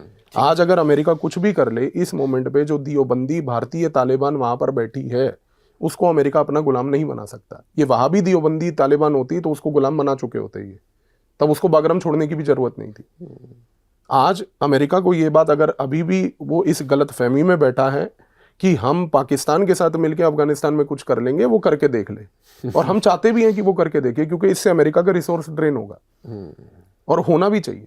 क्योंकि अगर उसको गलत नीति को अपनाने में, देखिए सबसे बड़ी चीज ये होती है कि यहाँ पर आज जितने भी ये थिंकर्स हैं, जैसे चाइना का एक थिंकर कन्फ्यूशियस थे, उन्होंने अक्सर ये बात बोली थी, और सुनजू भी वहां के एक थिंकर थे, वो कहते थे कि यदि आपका कोई एनिमी गलती कर रहा है तो उसको गलती करने दीजिए, उसको पॉइंट आउट मत कीजिए। आज भारत यही कर रहा है। अमेरिका ये जो गलती कर रहा है, चाहते तो हम अमेरिका को समझा सकते थे कि आप ये काम गलत कर रहे हैं, पाकिस्तान का कोई होल्ड अफगानिस्तान में नहीं, आप हमसे एंगेज कीजिए, हम आपको एंगेजमेंट कराएंगे। लेकिन उसको अभी भी ये लग रहा है कि वो पाकिस्तान के भरोसे बैठकर अफगानिस्तान को कंट्रोल कर सकता है, तो करने दीजिए। तो आपको लग रहा है कि जो तालिबान की विदेश मंत्री ऐसे मैसेज चला गया अमेरिका को? देखिए, इससे मैसेज अमेरिका को ये बात चली गई या नहीं गई मुझे नहीं पता, बट इतना मुझे पता है कि अमेरिका इस समय एक नासमझ देश है, जिसमें जो पूरी एडमिनिस्ट्रेशन है उसको ना तो कोई एक्सपीरियंस है सरकार चलाने का और ना ही उसको समझने का इंटरेस्ट है। उसको ये लगता है कि हम पैसे और बल के भरोसे कुछ भी कर सकते हैं, और अगर उसको ये लगता है तो उसको करने दीजिए। मैं फिर वही कहूंगा, उनको 2 साल अगले पाकिस्तान को सपोर्ट करके, नर्चर करके उनको करने दीजिए जो करना है। 2 साल के बाद मुंह की गिरेंगे वो खाके, क्योंकि उसके बाद भी उनको अफगानिस्तान में कुछ नहीं मिलना है। तो ये चीज तय है। तो ठीक है, अगर अमेरिका भारत के ऊपर प्रेशर अपना रहा है तो भारत को अमेरिका के ऊपर प्रेशर अपनाने के बजाय अमेरिका के जो इंटरेस्ट साउथ एशिया में है उसको निगेट करने की कोशिश कीजिए आप। तो अमेरिका को क्लियर कट इंडिकेशन मिलेगा। बिल्कुल। लेकिन जैसे मैंने फिर कहा कि जो चीन के साथ अब दोबारा हम संबंध सामान्य करने की कोशिश कर रहे हैं, जो डायरेक्ट फ्लाइट्स हैं वो फिर से चली हैं, चीन ने कई लेवल पे भारत को डिस्काउंट भी दिया है, लेकिन जो पिछले 7-8 सालों का तजुर्बा है, मोदी जी ने जिनपिंग को यहाँ बुलाया था, फिर हमने देखा बावजूद उसके गलवान भी हुआ, फिर हमने देखा कि पाकिस्तान को भी उन्होंने ऑपरेशन सिंदूर के टाइम लगा था पीछे से सपोर्ट किया था। जब भी किसी आतंकी को हम यूएन में प्रतिबंधित करने की कोशिश करते हैं, चीन वहाँ पर भी अड़ंगा अड़ा देता है। तो चीन की सोच में कोई कन्फ्यूजन नहीं है। ऐसे देश पे आप किस हद तक और कहां तक रिलाई कर सकते हैं किसी भी पार्टनरशिप के लिए? आपकी बात बिल्कुल सही है, आप चीन को ट्रस्ट नहीं कर सकते, और चीन का रवैया कश्मीर को लेकर या पाकिस्तान को लेकर कभी नहीं बदलेगा। पर अभी सबसे इंपॉर्टेंट ये है कि चीन के साथ एंगेज करके जो हमारे नेशनल इंटरेस्ट हैं, अगर उस पर कोई कॉम्प्रोमाइज नहीं हो रहा है तो हमें उस गेम को पहले फुलफिल करना है। चीन से अभी जब मुलाकात हुई तो चीन ने भारत को भरोसा दिया कि आपको रेयर अर्थ मैग्नेट्स में हम किसी प्रकार की रोक नहीं लगाएंगे। हाँ। इसकी वजह से भारत की जो पूरी डोमेस्टिक इंडस्ट्री है वो इस मोमेंट पर एक सेफ गार्डेड कंफर्टेबल सिचुएशन में है। अमेरिका की हालत क्यों खराब है? क्योंकि 2 दिन से वो बावला हुआ पड़ा है जब से जी जिनपिंग ने ये बात बोल दी है कि हम आपके ऊपर रेयर अर्थ मेटल्स की ट्रेड को लेकर रोक लगाएंगे। वो धमकी दे रहा है मैं आपके ऊपर टैरिफ लगाऊंगा। वो यही कर सकते हैं, यही कर सकते हैं। क्योंकि आपको किसी भी देखिए किसी भी देश को आप जिससे मर्जी एंगेज कीजिए, एक सेल्फ रिस्पेक्ट के तहत हर देश चाहेगा कि आप तहजीब से बात करें। अमेरिका को लगता है कि हम जो है विश्व के बदमाश हैं, तो हम जो है किसी से भी बदमाशी गुंडागर्दी करेंगे और अपना हक निकलवा लेंगे। आज वर्ल्ड में वो परिस्थिति नहीं है जो आज से 50 साल पहले थी। हाँ। तो ठीक है, अगर मैं फिर वही कह रहा हूँ, अमेरिका को अगर अभी भी ये गलतफहमी है कि वो जी जिनपिंग को टॉर्चर कर सकता है, तो आप उसका डोनाल्ड ट्रंप का ट्वीट कल कोई देख लीजिए जो कल उसने किया। वो कह रहा है कि नहीं, Xi Jinping is a great man. मतलब आप सोचिए कि ये व्यक्ति कितना मानसिक तौर से डिस्टेबलाइज्ड होगा कि 2 दिन पहले उस व्यक्ति को कुछ बोलता है और 2 दिन बाद वो व्यक्ति को कुछ बोलता है। मतलब मुझे तो अमेरिका की जनता पे तरस आता है कि आपने किस व्यक्ति को चुना है जिसका मानसिक संतुलन ऐसा है। तो उस देश का मानसिक संतुलन वैसा होगा, इसीलिए आपने उस देश के व्यक्ति को वैसा चुना। तो अच्छा है, उस देश को खड्डे में जाकर मरने दीजिए। उनके लिए कोई सिंपैथी मत रखिए अमेरिकन को लेकर आप। तो आपको लग रहा है कि ये जो टैरिफ को लेकर या भारत को लेकर कई तरह के स्टेटमेंट अमेरिका की तरफ से दिए गए और जो संबंध भी खराब हुए पिछले 2-3 महीनों में, ये एक लॉन्ग टर्म बड़ी स्ट्रेटेजिक मिस्टेक अमेरिका की तरफ से की गई, क्योंकि 15-20 साल लगे थे संबंधों को सुधारने में। ये बात मैं इसलिए कह रहा हूं क्योंकि अमेरिका के अंदर इस बात का रियलाइजेशन तो ऑलरेडी है कि रशिया और चाइना के साथ हम इकट्ठे जो है डील नहीं कर सकते हैं। और अमेरिका लगातार भारत को यहां पर इस तरह से तैयार कर रहा था कि भारत चीन को काउंटर करे। अब भारत को भी अगर आपने खो दिया है और रशिया और चीन तो ऑलरेडी साथ में है, तो फिर आपने तो अपने लिए बड़ी मुसीबत खड़ी कर ली ना। देखिए अमेरिका के साथ दिक्कत यही है कि एक तो वो कभी भी रिलायबल प्लेयर रहा ही नहीं है। उसने जब जब ट्रस्ट बनाने की कोशिश करी है, जब भी उसका कहीं पर इंटरेस्ट पूरा नहीं होता है, वो ट्रस्ट को कंप्लीटली ब्रीच कर देता है। आज के इस कॉन्टेक्स्ट में यही चीज हुई है अमेरिका के साथ। जो पिछले 4 से 6 महीनों के स्टेटमेंट्स की वजह से इन्होंने रिलेशनशिप को डैमेज किया है, वो डैमेज अगले कम से कम 15-20 साल अंडू नहीं हो सकता। तो इस केस में अमेरिका ने जो ये गलती की है उसका खमियाजा इनको आने वाले समय में मिलेगा। और अमेरिका की नीति हमेशा से यही रही थी कि रशिया चाइना थ्रेट को क्योंकि हम कलेक्टिवली टैकल नहीं कर सकते, तो इंडिया चाइना के बीच में इनसिक्योरिटी पैदा करके रखो। और इसका सबसे बड़ा गेम हुआ था लास्ट ईयर, जब चाइना के खिलाफ अमेरिका ने भारत और चाइना के रिलेशंस को खराब करने के लिए satellite based selected leaks of image करे थे, जिसके तहत एक भारत में भी नैरेटिव बना था कि हमारी जो है जमीन चली गई, हमारा जमीन चाइना ने ले लिया, फलाना ठिकाना। देखिए स्टेटमेंट देना एक अलग बात है, अगर आपके पास वो है तो आके प्रेजेंटेशन करके जो है ना, आपको इतना शौक है प्रेजेंटेशन का, तो एक जमीन का एस्टिमेट भी दिखा दीजिए। आपके टाइम पर भी रॉ चीफ काम करते थे ना, आपके अंडर भी, आपके टाइम पर भी आर्मी चीफ थे, तो इकट्ठा कर लो उनको, वो तो आपके ही पाले हुए थे सारे, करके उनके साथ आप ले आते डेटा पूरा। कुछ नहीं है आपके पास, लोगों को गुमराह करने की बात है। अमेरिका का इंटरेस्ट समझिए कि अमेरिका कभी भी नहीं चाहेगा कि भारत और चाइना इकट्ठे हों, क्योंकि उसको ये बात से डर है कि अगर ये इंडिया चाइना इकट्ठे हो गए, रशिया चाइना इकट्ठे हैं और रशिया इंडिया चाइना इकट्ठा हो गया, तो फिर अमेरिका का धंधा खत्म है। तो उसको अपने धंधे से इंटरेस्ट है कि मैं भारत और चाइना के बीच इनसिक्योरिटी पैदा करूं, इस इनसिक्योरिटी के तहत जो है हम अपने धंधे को फैसिलिटेट करवाएं। तो ये चीज रहेगी। बिल्कुल। अब ये भारत को डिसाइड करना है कि वो कितना अमेरिका का धंधा चलाना चाहता है। लेकिन एक चीज पवनीत भाई, जो अक्सर इंडिया और चाइना के रिलेशनशिप को लेकर कही जाती है कि दोनों पड़ोसी देश हैं और दोनों के बीच इतना ट्रेड भी होता है। ये बात अलग है कि हमारे पास $100 बिलियन का ट्रेड डेफिसिट है, बावजूद इसके जो सबसे बड़ा रोड ब्लॉक है वो है आपके जो बॉर्डर डिस्प्यूट। उसको सुलझाने का क्या तरीका है? क्योंकि चाइना की जो अप्रोच दिखती है वो यही दिखती है कि भैया धंधा तो कर लो, लेकिन तुम इस चीज को साइड में रखो। चाइना क्यों नहीं चाहता कि वो जो बॉर्डर डिस्प्यूट है उसको लेकर एक कह सकते हैं एम्बिग्यूटी बनी रहे, और या उसको भी सॉल्व ना किया जाए, उसको एड्रेस ना किया जाए? क्यों ऐसा लगता है? चाइना और भारत के इतिहास को अगर आप पढ़ते हैं तो चाइना ने 2 बार आपको ऐतिहासिक तौर पर ये ऑफर दिया था कि बॉर्डर डिस्प्यूट सॉल्व कर लीजिए। अच्छा। एक बार नेहरू के दौरान ये बात हुई थी, जब हम अपने टाइम पर बॉर्डर को अपने हिसाब से देख रहे थे और चाइना ने हमें ये बात बहुत स्पष्ट तरीके से बोली थी कि आप अपने नजरिए से मत देखिए, ये बॉर्डर आपका बनाया हुआ नहीं है, हमारा बनाया हुआ नहीं, ब्रिटिश का बनाया हुआ है, मिल बैठ के इसको सुलझाएंगे, अभी हम इंटरनल प्रॉब्लम्स में बिजी हैं, इस प्रॉब्लम को एग्रावेट मत कीजिए। लेकिन उस समय एक वो रोमांटिक लीडर थे हमारे नेहरू, जिनको ग्लोबल लेवल पर रोमांटिसिज्म करना था, जिसका खमियाजा ये हुआ कि 1962 में हमें झड़प झेलनी पड़ी उनके इस रोमांटिसिज्म की वजह से। वो एक मौका था जब चाइना आपको बार बार बोलता था कि अभी रुक जाइए, बॉर्डर के मसले को बाद में देखेंगे, लेकिन हम अपने चीजों में अड़े रहे, खमियाजा भुगत लिया। डेंग जियाओपिंग जब चाइना में रूलर बने 1978 में, उन्होंने इंडिया को पैकेज डील ऑफर की थी। उस पैकेज डील पर हम फिर से अड़े रहे। हमने कहा कि इस पैकेज, देखिए अगर पैकेज डील में क्या था, इससे पहले क्या उसको एक्सप्लेन करें। पैकेज डील में चाइना ने ये बात बोली थी कि आप वेस्टर्न सेक्टर में और ईस्टर्न सेक्टर में एक अकोमोडेटिव बिहेवियर रखिए। अकोमोडेटिव बिहेवियर का मतलब ये है कि बैठ के बात करते हैं कि क्या क्या चीज़ों के ऊपर हम लोग डिस्कशन करके बॉर्डर के मसले को सुलझा सकते हैं। हमने ना वो पैकेज डील को सुना, ना उस पैकेज डील को लेके कोई नेगोशिएशन करी। अब आपको एक चीज़ ये समझनी है कि चाइना ने जब आपको ये 2 बार ऑफर दी थी, चाइना उस समय रिलेटिवली कमज़ोर था। और उस समय अगर हम एक प्रैग्मेटिक फॉरेन पॉलिसी के तहत बैठकर चाइना से बात करते तो शायद ये मसला हल हो जाता। आज चाइना की परिस्थिति बदल चुकी है।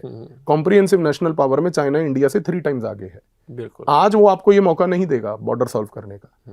तो ये बात जब हम बोलते हैं कि भाई वो बॉर्डर सॉल्व करना नहीं चाहता, आप अपने इतिहास की कमियों को मत छुपाइए। आप इस बात को एक्सेप्ट कीजिए कि आपकी नाकामी थी इस देश की पिछले 60 साल में, कि 2 चाइना के ऑफर्स को हमने उस समय इंटरेस्ट नहीं दिया। ये चीज देश के सामने आनी चाहिए और ये सारे रिकॉर्ड्स पब्लिक होने चाहिए देश के सामने। एक डिबेट होना चाहिए देश में कि ये क्यों नहीं हुआ और कौन लोग रिस्पॉन्सिबल हैं इसके पीछे। तो ये चीज में चाइना आपके साथ 2 बार अटेम्प्ट कर चुका है, आज वो नहीं करेगा। क्योंकि फिर मैं वो बोल रहा हूं कि चाइना की कॉम्प्रिहेंसिव नेशनल पावर आपसे 3 गुना बढ़ चुकी है। अब वो एक स्ट्रॉन्ग स्थिति में है। बिल्कुल। अब वो आपको वो मौका नहीं देगा कि आप बैठ के मेरे साथ जो है बॉर्डर आप बताइए, बिल्कुल, या नेगोशिएट कीजिए मेरे साथ एक टेबल पर बैठ के। तो अब हम वो परिस्थिति खो चुके हैं। अब यहां पर तो परिस्थिति ये है कि या तो हम इस पॉइंट पे अड़ दें कि भाई ठीक है, इकोनॉमिक लेवल पर जो होना होगा होगा, लेकिन पहले बॉर्डर का मसला सॉल्व करिए। पर वो तभी परिस्थिति आएगी जब आप आत्मनिर्भर होंगे। बिल्कुल। अब तब तक वो चीज नहीं हो सकती। बिल्कुल। और जो दर्शक हमारे पवनीत भाई नहीं जानते, मैं चाहूंगा इस बारे में उनको डिटेल में बताएं, क्योंकि भारत में तो मोटे तौर पर हम क्या सोचते हैं, क्या देखते हैं कि चीन अरुणाचल पे अपना क्लेम करता है, चीन लद्दाख में अपना क्लेम करता है, कुछ और जगह पर करता है, बहुत लंबा बॉर्डर डिस्प्यूट है। और हम इसको इसी राष्ट्रीय नज़रिए से ही देखते हैं, हमारी नेशनलिस्ट अप्रोच यही है।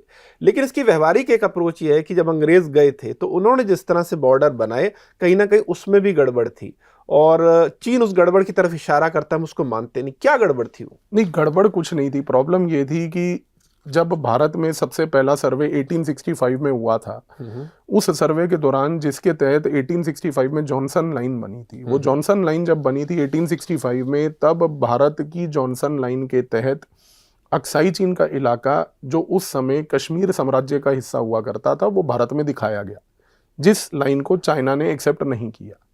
भारत जॉनसन लाइन से लेकर आज तक पहली बात तो अक्साई चीन के इलाके को अपना मानता है और वो कहता है कि ये इलाका कश्मीर साम्राज्य का था और ये हमारा है। क्योंकि आज भारत इस क्लेम को रखता है, तो चाइना उस क्लेम को काउंटर करने के लिए कहता है कि फिर जो तिब्बत है, उस तिब्बत का सदर्न एरिया जो है वो अरुणाचल और सिक्किम था, तो इस रीजन से फिर वो एरिया उस समय साम्राज्य, क्योंकि तिब्बत का इलाका हुआ करता था, तो वो हमारा है। लेकिन चाइना के पास आज की डेट में कोई लॉजिकल क्लेम अरुणाचल को क्लेम करने का नहीं है, क्योंकि अरुणाचल प्रदेश में जो मोनपा रहते हैं, बुद्धिस्ट मोनपास जो हैं, वो तिब्बत जाकर एक समय पर प्रार्थना करते थे, पूजा करते थे, लेकिन वो तिब्बतियन बुद्धिस्ट को कभी नहीं मानते थे, क्योंकि तिब्बतियन बुद्धिस्ट जो थे, वो मोनपा बुद्धिस्ट जो थे यहाँ पर हमारे अरुणाचल वाले, उनके साथ दुर्व्यवहार करते थे, उनसे कुली का काम करवाते थे, उनको एक्सप्लॉइट करते थे। तो उनका रिलेशन सिर्फ एक स्पिरिचुअल लेवल पर था। और कभी भी मोनपा बुद्धिस्ट ने इस बात को नहीं मानी कि आप जो हैं हमारे स्पिरिचुअल गुरु हैं। मोनपा बुद्धिस्ट ने कभी ये बात नहीं बोली कि जो तिब्बतियन बुद्धिज्म है वो हमारा ही ओवरऑल बुद्धिज्म है। वो कहते हैं हम यहाँ प्रार्थना करने आएंगे। तो चाइना का वो क्लेम वहां पर भी वीक है, और चाइना वो क्लेम इसलिए करता है क्योंकि उसके पास काउंटर क्लेम में और कुछ नहीं है। तो ये चीज हमें समझने की आवश्यकता है। और चाइना से जब जब भारत ने प्रूफ मांगा कि आप कहते हो कि ये टेरिटरी आपकी है, तो आपके पास कोई नक्शे होंगे, तो कभी वो देता नहीं, कुछ है ही नहीं। चाइना के पास सबसे बड़ी ब्यूटी ये है कि चाइना आज की डेट में हिस्टोरिकल रिकॉर्ड्स को मैन्युफैक्चर करता है। वो आज एक स्ट्रेटेजी के तहत दूसरे देशों के साथ एंगेज करके, दूसरे देशों के संग्रहालयों के साथ एंगेज करके, हिस्टोरियंस के साथ एंगेज करके हिस्ट्री को मैन्युफैक्चर करता है, वहाँ पे मैप्स को मैन्युफैक्चर करता है और हिस्टोरिकल रिकॉर्ड्स क्रिएट करके कहता है कि एक दौरान ये टेरिटरीज हमारी हुआ करती थी। तो आज अगर चाइना के पास ऐसा कोई क्लेम है तो उसके पास खुद का कोई एविडेंस नहीं है, सारा पिछले 75 सालों का मैन्युफैक्चर्ड एविडेंस है। तो इस रीजन से चाइना आपको कभी एविडेंस दे नहीं तो पाएगा। कम्युनिस्ट कंट्रीज के साथ ही क्या दिक्कत कह सकते हैं, उनकी सोच कैसे अभी भी यूएसएसआर को लगता है या रशिया को ही लगता है, सॉरी, कि हमारे बॉर्डर तो कहीं खत्म ही नहीं होते। एक बड़ा वायरल क्लिप है कि एक बच्चा पूछ रहा है पुतिन से कि रशिया कहाँ खत्म होता है, तो पुतिन उसको कहते हैं रशिया कहीं खत्म नहीं होता है ना। तो और चीन को भी लगता है कि लुधियाना भी उनका है और अमृतसर भी उनका है। तो क्या सोच है ये? सोच ये इनकी सिंपल है कि इस चीज से ये अपने अग्रेशन को जस्टिफाई कर सकते हैं, इस चीज से ये अपने उस इंटरेस्ट को जस्टिफाई कर सकते हैं कि हमें किस देश के साथ बना के रखनी है और किस देश के साथ नहीं रखनी। तो ये इन देशों की सोच अलग है। इस रीजन से आप देखिए कि भारत ये काम कभी नहीं करता है। तो हमारे केस में जो हमारा है, लीगली हमारा था, हम उसी को क्लेम करेंगे, हम और किसी चीज को क्लेम नहीं करेंगे। लेकिन हमने तो जो हमारे थे हमने वो कहाँ क्लेम किया? हमारे पास 71 में बड़ा अच्छा मौका था जब बांग्लादेश बन रहा था कि बहुत सारे अपने लिए वहां पर रूट क्रिएट कर लेते। आज हमें कितनी दिक्कत होती है। नहीं, आपकी बात बिल्कुल सही है कि हम रूट क्रिएट कर लेते, बल्कि मुझे तो सबसे ज्यादा जो चीज आश्चर्यजनक लगती है वो ये है कि बांग्लादेश में रूट क्रिएट हम करते या ना करते, बट जब बांग्लादेश बन रहा था कम से कम आप पीओके अपना वापस ले लेते। पर आपने वो भी नहीं किया। आज वो जो आइलैंड बांग्लादेश के नजदीक है, सेंट मार्टिन आइलैंड, अगर भारत वो भी तो ले सकता था, क्यों? बड़े आराम से ले सकता था। नहीं, लेने को मैं फिर वही कह रहा हूँ कि हम ले सकते थे, लेकिन वो चीजें जो हमारी नहीं थी, जैसे सेंट मार्टिन हमारा नहीं था, वो ईस्ट पाकिस्तान का था, अगर उसको लेना था या नहीं लेना था एक अलग विषय है। पर जो आपका अपना था आपने वो कौन सा लिया? जो आपका पाकिस्तान ने इलीगली ऑक्यूपाइड कश्मीर है, आपने वो कौन सा लिया वापस? अवनीश भाई, मैं सवाल इसलिए पूछ रहा हूँ, अगेन जो है ना, आपने कहा ना कि हमारी बड़ी रोमांटिक सोच होती है। अमेरिका जो पूरी दुनिया में जाकर अपने एयरबेस बनाता है इसलिए ताकि यहां रहकर इस कंट्री को कंट्रोल कर ले, इस रीजन को कंट्रोल कर ले।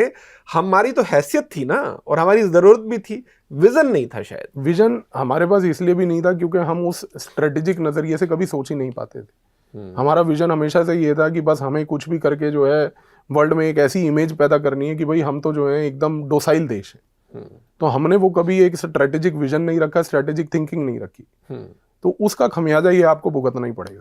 पवनीत भाई, अगर मैं इंटरनल सिक्योरिटी की बात करूं, ये तो आसपास जो पड़ोसी देशों की हमने बात किया, वैश्विक दुनिया की बात की, वहां क्या चुनौतियां, खतरे हैं, लेकिन इंटरनल सिक्योरिटी के खतरे भी हमारे भी लगातार बने हुए हैं, खासतौर पर जो लद्दाख में हुआ। उस पर मैं चाहूंगा एक शुरुआती टिप्पणी आपसे, क्योंकि दो तरह के नजरिए उसमें निकल कर आए। एक तो ये कि जो सोमन वांगचुक को लेकर कई तरह की टिप्पणी की गई, लोगों ने उनको देशद्रोही तक करार दिया गया। दूसरी तरफ ऐसे भी लोग थे, उन्होंने कहा यही सोनम वांगचुक थे जो कुछ टाइम पहले पाकिस्तान गए थे, देश का नाम रोशन कर रहे थे, इतने उनके नाम पर पेटेंट हैं, इतना उन्होंने अच्छा काम किया है। फिर सरकार ने ये भी कहा कि हमें पता लगा कि पहले से तैयारी थी, बाहर से लोग आए थे, लेकिन बाहर से लोग आने वाले हैं, वो करने वाले हैं, इसकी जानकारी तो आपको होनी चाहिए थी। और अभी भी हालात वहां पर, अगर मेरी जानकारी ठीक है, तो नॉर्मल हुए नहीं। इससे आपको लग रहा है कि एक और फ्लैश पॉइंट कुछ क्रिएट हो रहा है मणिपुर की तरह? नहीं, जहाँ तक देखिए लद्दाख की समस्या है वो यही है कि वहाँ पर प्रिंसिपल ऑपोजिशन इस बात का है कि इंफ्रास्ट्रक्चर का डेवलपमेंट क्यों हो रहा है। इंफ्रास्ट्रक्चर का डेवलपमेंट, वो भी मिलिट्री इंफ्रास्ट्रक्चर खास करके जो है, अगर आप चाइना के उस पार बॉर्डर को देखेंगे तो चाइना ने जो G219 हाईवे उन्होंने बनाया है और उसके आसपास जो उस हाईवे को लेके सेंट्रल रख के जो बाकी इंफ्रास्ट्रक्चर उन्होंने बनाया है, आज उस कॉन्टेक्स्ट में भारत को बॉर्डर इंफ्रास्ट्रक्चर बनाने की आवश्यकता है। हम लोग पिछले लगभग कई सालों से, कई दशकों से एक अप्रोच ये लेके बैठे थे कि चाइना जो मर्जी बॉर्डर पे कर ले, हम अपने बॉर्डर पे कुछ नहीं करेंगे, और चाइना अगर वहां पे बॉर्डर पे इंफ्रास्ट्रक्चर बनाएगा तो उसका इंपैक्ट हमें नहीं होगा। ये मूर्खों वाली परिस्थिति थी, क्योंकि आप 1962 की चीज को समझिए कि 1962 के बाद चाइना ने क्या किया और भारत ने क्या किया। 1962 से लेके 1988 तक पहले तो भारत अपना मनमुटाव में बैठा रहा कि मैं चाइना से बात नहीं करूंगा। ठीक है, आप मत बात कीजिए। चाइना ने आपसे बात नहीं करी, लेकिन उसने पूरा फायदा उठाया। चाइना ने 1962 के बाद पूरे के पूरे बॉर्डर लेवल पर एक विजन बनाकर वहां पर मास लेवल इंफ्रास्ट्रक्चर क्रिएट किया। उस मास लेवल इंफ्रास्ट्रक्चर से आज चाइना को टोपोग्राफिकल एज है। टोपोग्राफिकल एज का मतलब ये है कि चाइना उस इंफ्रास्ट्रक्चर का प्रयोग करके भारत के किसी भी अर्बन सेंटर को चोक कर सकता है। भारत के पास कॉन्सिक्वेंस काउंटर में क्या था? कुछ नहीं। अब दिक्कत यह है कि जब भारत वहां पे इंफ्रास्ट्रक्चर बनाएगा, चाइना उस चीज को पसंद नहीं करेगा, और चाइना अगर उस चीज को पसंद नहीं करेगा तो वो प्रोटेस्ट पोटेंशियल भारत में एक्सप्लॉइट करेगा। तो यहां पर इशू सारा समझने की आवश्यकता यह है कि ऑपोजिशन किस बात का है। ऑपोजिशन इस बात का है कि आप ये इंफ्रास्ट्रक्चर मत बनाइए कि जिससे चाइना के साथ पैरिटी हो। दूसरा ये कहते हैं कि लद्दाख में प्रदूषण बन रहा है, प्रदूषण के कारण समस्या हो रही है। दो समस्या है वहां पर। सबसे पहली चीज ये है कि आप लद्दाख की टोपोग्राफी को देखिए, अगर ज्योग्राफिकली मैं बात कर रहा हूं तो वो एक बोल है, बोल। अगर वो एक बोल है तो अगर कहीं से भी धुआं आएगा तो वो धुआं वहां पर आके इकट्ठा होगा। आज दीपावली के आसपास के समय और दीपावली से लेके दिसंबर के समय में हम दिल्ली में धुआं क्यों देखते हैं? क्योंकि दिल्ली की टोपोग्राफी एक बोल है। पंजाब में पराली जलती है, वो पराली यहाँ से आगे बढ़ती है, पंजाब की तरफ से चलती हुई हरियाणा से होते हुए दिल्ली आती है। दिल्ली में थोड़ा सा धुआं होता है, प्रदूषण होता है, वो धुआं प्लस पंजाब का धुआं मिलकर दिल्ली में वो धुआं फंस जाता है, फिर वो निकलता है धीरे धीरे करके। इसकी वजह से रेस्पिरेटरी इशू आते हैं। लद्दाख की ज्योग्राफी वैसी है। चाइना जो पिछले 30-40 साल से इंफ्रास्ट्रक्चर धीरे धीरे लेवल पे क्रिएट कर रही है, उससे बहुत ज्यादा धुआं इकट्ठा हुआ है। वो जो धुआं इकट्ठा हुआ है वो एकदम से कहीं नहीं जाने वाला। अब क्या हो रहा है कि यहां पर एक एट्रीब्यूशन हो रहा है कि जो भारत इंफ्रास्ट्रक्चर क्रिएट कर रहा है धुआं उसके कारण हो रहा है। तो देखिए, जब आपको किसी को भी गुमराह करना है तो आप थ्रू पिक्चर, हाँ, तो ये जो मिस इन्फॉर्मेशन कैंपेन है ये चाइना की पायनियर चीज है। आप कोई भी इंफ्रास्ट्रक्चर प्रोजेक्ट क्रिएट कीजिए, जो इंफ्रास्ट्रक्चर प्रोजेक्ट आज की डेट में चाइना के खिलाफ होने जा रहा है, चाइना उस चीज को भारत के अंदर एक प्रॉपर अग्रेसिव तरीके से एक्सप्लॉइट करवा देगा। तो आपको लग रहा है कि वाकई फिर जो लोग विरोध कर रहे थे ये ऐसे लोग हैं जो किसी के कहने पर या किसी... नहीं, मैं फिर वही कहूंगा, ये किसी के कहने पर कर रहे हैं या नहीं कर रहे हैं वो बात नहीं है। बात ये है कि इनके पास राइट इंफॉर्मेशन नहीं है कि ये हो क्यों रहा है इशू। आप जब तक इंफॉर्मेशन वॉर पे सुपीरियोरिटी प्राप्त नहीं करेंगे तब तक लोग आपके साथ इसी प्रकार के डिसाइसिव एजेंडा को बढ़ाते रहेंगे। और ये चीज भारत अभी भी नहीं सीख पा रहा है कि हमें इंफॉर्मेशन सुपीरियोरिटी लाना जरूरी है, नैरेटिव कंट्रोल जरूरी है। आप राइट इंफॉर्मेशन दीजिए कि जिस राइट इंफॉर्मेशन के बाद इन जैसे लोगों के पास अपने डिसाइसिव एजेंडा को चलाने का कोई मौका ना मिले। और ये चीज भारत एक एक्सपेरिमेंटल लेवल पर एंटी सीएए प्रोटेस्ट जब हुए थे 2019 में तब किया है। एंटी सीएए प्रोटेस्ट चल रहे थे तो उस समय क्या है, हम कागज नहीं दिखाएंगे। कागज किसने मांगा? हाँ, ठीक है, ये सीएए आया है मुसलमानों की नागरिकता को छीनने के लिए, वो नागरिकता प्रदान कर रहा था, छीन किसी की नहीं रहा था। बिल्कुल। फिर जब भारत की सरकार ने बोला कि ये नागरिकता दूसरे देशों के मुसलमानों को और दूसरे देशों के अन्य लोगों को दे रहे हैं, तो इनका सारा एजेंडा यहाँ पर खत्म हो गया। लेकिन आप देख रहे थे उस समय की क्या प्रोपेगेंडा चला था। तो ये जो नैरेटिव कंट्रोल की चीज है ये सीखने की आवश्यकता है। आप लोगों को राइट सेट ऑफ इंफॉर्मेशन दीजिए। आप लोगों को ये बताइए कि भाई पैरिटी लाना जरूरी है। इंफ्रास्ट्रक्चर बॉर्डर एरिया को निगलेक्ट नहीं कर सकते हम। निगलेक्ट हुआ है, उसको पैरिटी लाके बदलना है, वो चीज इस समय आवश्यक है, करना पड़ेगा। लेकिन पवनीत भाई क्या है, लेकिन ये सिर्फ इसी तरह से ब्लैक एंड व्हाइट वाला इशू है? जैसे कुछ लोग अभी इसको बनाकर देख रहे हैं, कुछ लोगों को लगता है नहीं वो जो बात कर रहे हैं बिल्कुल मुद्दों के ऊपर बेस्ड है, इशू बेस्ड उनकी मुद्दे हैं, और कुछ लोग कह रहे हैं कि नहीं ये लोग चीन के भड़काने पर कर रहे हैं। आपको लग रहा है कि मामला दरअसल बीच का है? ये भी सच है कि हाँ जो लोग कर रहे हैं वो मिस इन्फॉर्मेशन के तहत कर रहे हैं, और ये भी सच है कि कुछ लोग वाकई है जैसे आपने कहा कि भारत में किसी तरह की इंस्टेबिलिटी क्रिएट की जाए, कुछ ऐसा आंदोलन खड़ा किया जाए? भारत में इंस्टेबिलिटी क्रिएट करना आज की डेट में थैंक्स टू सोशल मीडिया और thanks to poor intellect of our people मुश्किल काम नहीं है। किसी को भी आप कम समझ के सोच वाले व्यक्ति को सोशल मीडिया पे रीलों के थ्रू रेडिकलाइज करके आप कुछ भी करवा सकते हैं। ये चीज हमें समझने की आवश्यकता है। और दूसरी सबसे बड़ी चीज ये है कि जब तक एक ट्रुथ सोसाइटी में एक इंफॉर्मेशन सेंट्रिक डोमिनेंस नहीं होगा तब तक ये नैरेटिव के बैटल्स चलते रहेंगे, और यही भारत को कमजोर करेंगे आगे जाकर, और कुछ नहीं करेगा। क्योंकि आज चाइना के खिलाफ अगर भारत कोई कार्रवाई करता है, कोई प्रोजेक्ट बनाता है डेवलपमेंटल लेवल पे, इंफ्रास्ट्रक्चर लेवल पर, उसका इंस्टेंट लेवल पर ऑपोजिशन होगा। तो ये तो बड़ी गंभीर बात है, क्योंकि मुझे याद है ऑपरेशन सिंदूर के टाइम जब भारत ने पाकिस्तान के खिलाफ एक्शन लिया तब भी यहाँ पर एक नैरेटिव क्रिएट हो गया था कि नहीं हमें भारत को इतना एग्रेशन नहीं दिखाना चाहिए। आप कह रहे हैं कि अगर हम कुछ इंफ्रास्ट्रक्चर डेवलपमेंट करते हैं लद्दाख में तो भी विरोध होता है। इसका मतलब विद इन कंट्री हमारे ऐसे लोग बैठे हैं जो हमारे एनिमी के खिलाफ हम कुछ करने लगते हैं, तो कहीं ना कहीं या तो उसको हल्का करने की सी चीज देखिए कि कुछ प्रसिद्ध सो कॉल्ड यूट्यूब चैनल जो प्रोपोगेंडा चलाते हैं सुबह से रात, लाखों सब्सक्राइबर वाले, उनको इस बात का दर्द हो रहा था उस दौरान ऑपरेशन सिंदूर के दौरान कि हमने जाकर पाकिस्तान के सिविलियन मार दिए। पाकिस्तान जब भारत के अंदर आके टूरिस्ट को मारता है तब सबसे पहला क्वेश्चन ये उठता है कि मोदी कहाँ था, मोदी क्या खड़ा होकर वहां पर चौकीदारी करेगा? लेकिन यही लोग जो हैं उस समय इस चीज का प्रचार कर रहे थे कि भारत ने जाकर पाकिस्तान के सिविलियन मार दिए, भारत ऐसा देश कभी नहीं था। आप क्या बात करना चाह रहे हैं? आप क्या एजेंडा चलाना चाह रहे हैं? तो आप इस चीज को समझिए। ऐसे सांप आपको हर कोने में भारत के मिलेंगे, और आज यही वो सांप लोग हैं जिनको सवाई प्रोपोगेंडा करने के और कुछ नहीं है इनका एजेंडा। सुबह से रात आप इनके पूरे 1 घंटे के प्रोग्राम को देखेंगे, 2 लाइन पे पूरा प्रोग्राम चलेगा, लेकिन वो घुमा फिरा के बात एक ही होगी। और सबसे बड़ी बात एक और मैं आपको बताता हूँ, बड़ी दिलचस्प बात, कि ये सारे लोग वो हैं कि अपना प्रोग्राम शुरू करते हैं इस बात को कह के कि हम निष्पक्ष पत्रकार हैं।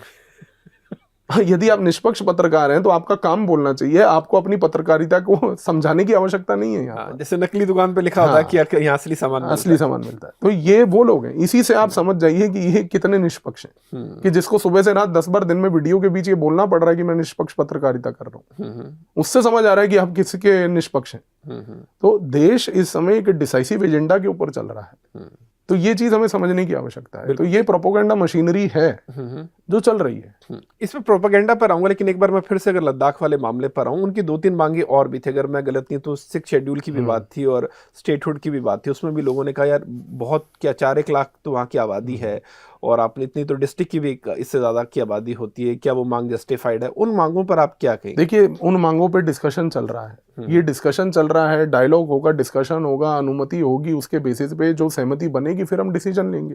अब ये तो है नहीं कि कल को खड़े होकर किसी ने कहा जी मुझे स्टेटहुड चाहिए, हम स्टेटहुड बांट देंगे। पंजाब में कोई खड़े होकर कहे जी हमें खालिस्तान चाहिए, हम उसको खालिस्तान दे देंगे। देश ऐसे नहीं चलता है ना। 4 आदमी खड़े होकर कोई प्रोपोगेंडा करेंगे, उसके बेसिस पे देश नहीं चलेगा। हर चीज का एक मैकेनिज्म होता है। आप बैठिए, बातचीत हो रही थी ना, और बातचीत चल भी रही थी, इनकी लद्दाखियों की केंद्र से बातचीत चल रही थी, तो बातचीत करते हैं आप। बातचीत कितना टाइम चलेगी ये कोई नहीं जानता है, क्योंकि ये कोई मसले ऐसे नहीं है कि जिसमें आपको कोई डेवलपमेंटल एड देनी है। ये फंडामेंटल स्ट्रेटेजिक इश्यूज है, स्ट्रक्चरल इश्यूज है, तो यहां पर पेशेंस रखने की आवश्यकता है। तो ये चीज नहीं थी, तो इसका खमियाजा भुगता इन्होंने। बिल्कुल। इस पे अगर पवनीत भाई मैं और बड़ी एक उस पे कॉन्स्पिरेसी थ्योरी कह लूँ या एक हकीकत भी कह लूँ कि हमने देखा बांग्लादेश में क्या हुआ, फिर हमने देखा नेपाल में क्या हुआ, और हमने देखा कि पाकिस्तान में भी किन हालात में इमरान खान को भी हटाया गया, और हम ये भी देख रहे हैं कि इंडिया में भी भले ही वो सीए के प्रोटेस्ट थे या फॉर्म लॉ बिल के टाइम कोशिश थी, लगातार होता है कि कोई आंदोलन होता है, उस आंदोलन को इतना बड़ा करने की कोशिश की जाती है कि वो आंदोलन सरकार के खिलाफ हो जाए, इतनी अराजकता फैल जाए कि वो अराजकता संभले नहीं। आपको लगता है कि सच में कोई डीप स्टेट नाम की चीज है जो इस तरह के आंदोलन खड़े करती है, या आंदोलन खड़े हो रहे होते हैं फिर उनको खाद डालती है कि बड़े हो जाएं और इसमें अराजकता हो? ये सच में चीजें हो रही? नहीं, देखिए, भारत जैसे कंट्री में ये कहना कि एक डीप स्टेट जैसी चीज होगी मेरे हिसाब से थोड़ा सा मुश्किल है। बट ये भारत में नहीं, मैं यहाँ अमेरिकन डीप स्टेट तो डेफिनेटली है। हाँ। लेकिन अमेरिकन डीप स्टेट अपना एजेंडा बहुत अग्रेसिव तरीके से चलाता है, और अमेरिका का डीप स्टेट भारत में अपना एजेंडा इंटेलेक्चुअल लेवल पे चलाता है। अमेरिका में एक कॉन्सेप्ट है क्रिटिकल रेस थ्योरी का, और वो क्रिटिकल रेस थ्योरी के नजरिए से भारत में जितने प्रोटेस्ट मैन्युफैक्चरिंग में पिछले 10 सालों से देख रहा हूं, वो उस क्रिटिकल रेस थ्योरी के फ्रेमवर्क में बैठते हैं सबसे पहले तो जब तक हम इन चीजों को आइडेंटिफाई नहीं करेंगे कि हर चीज उस फ्रेमवर्क में बैठ रही है, क्योंकि आप जो भी प्रोटेस्ट को एनालाइज करें वो उस फ्रेमवर्क में एकदम टिक बैठता है। और क्या है वो क्रिटिकल रेस थ्योरी?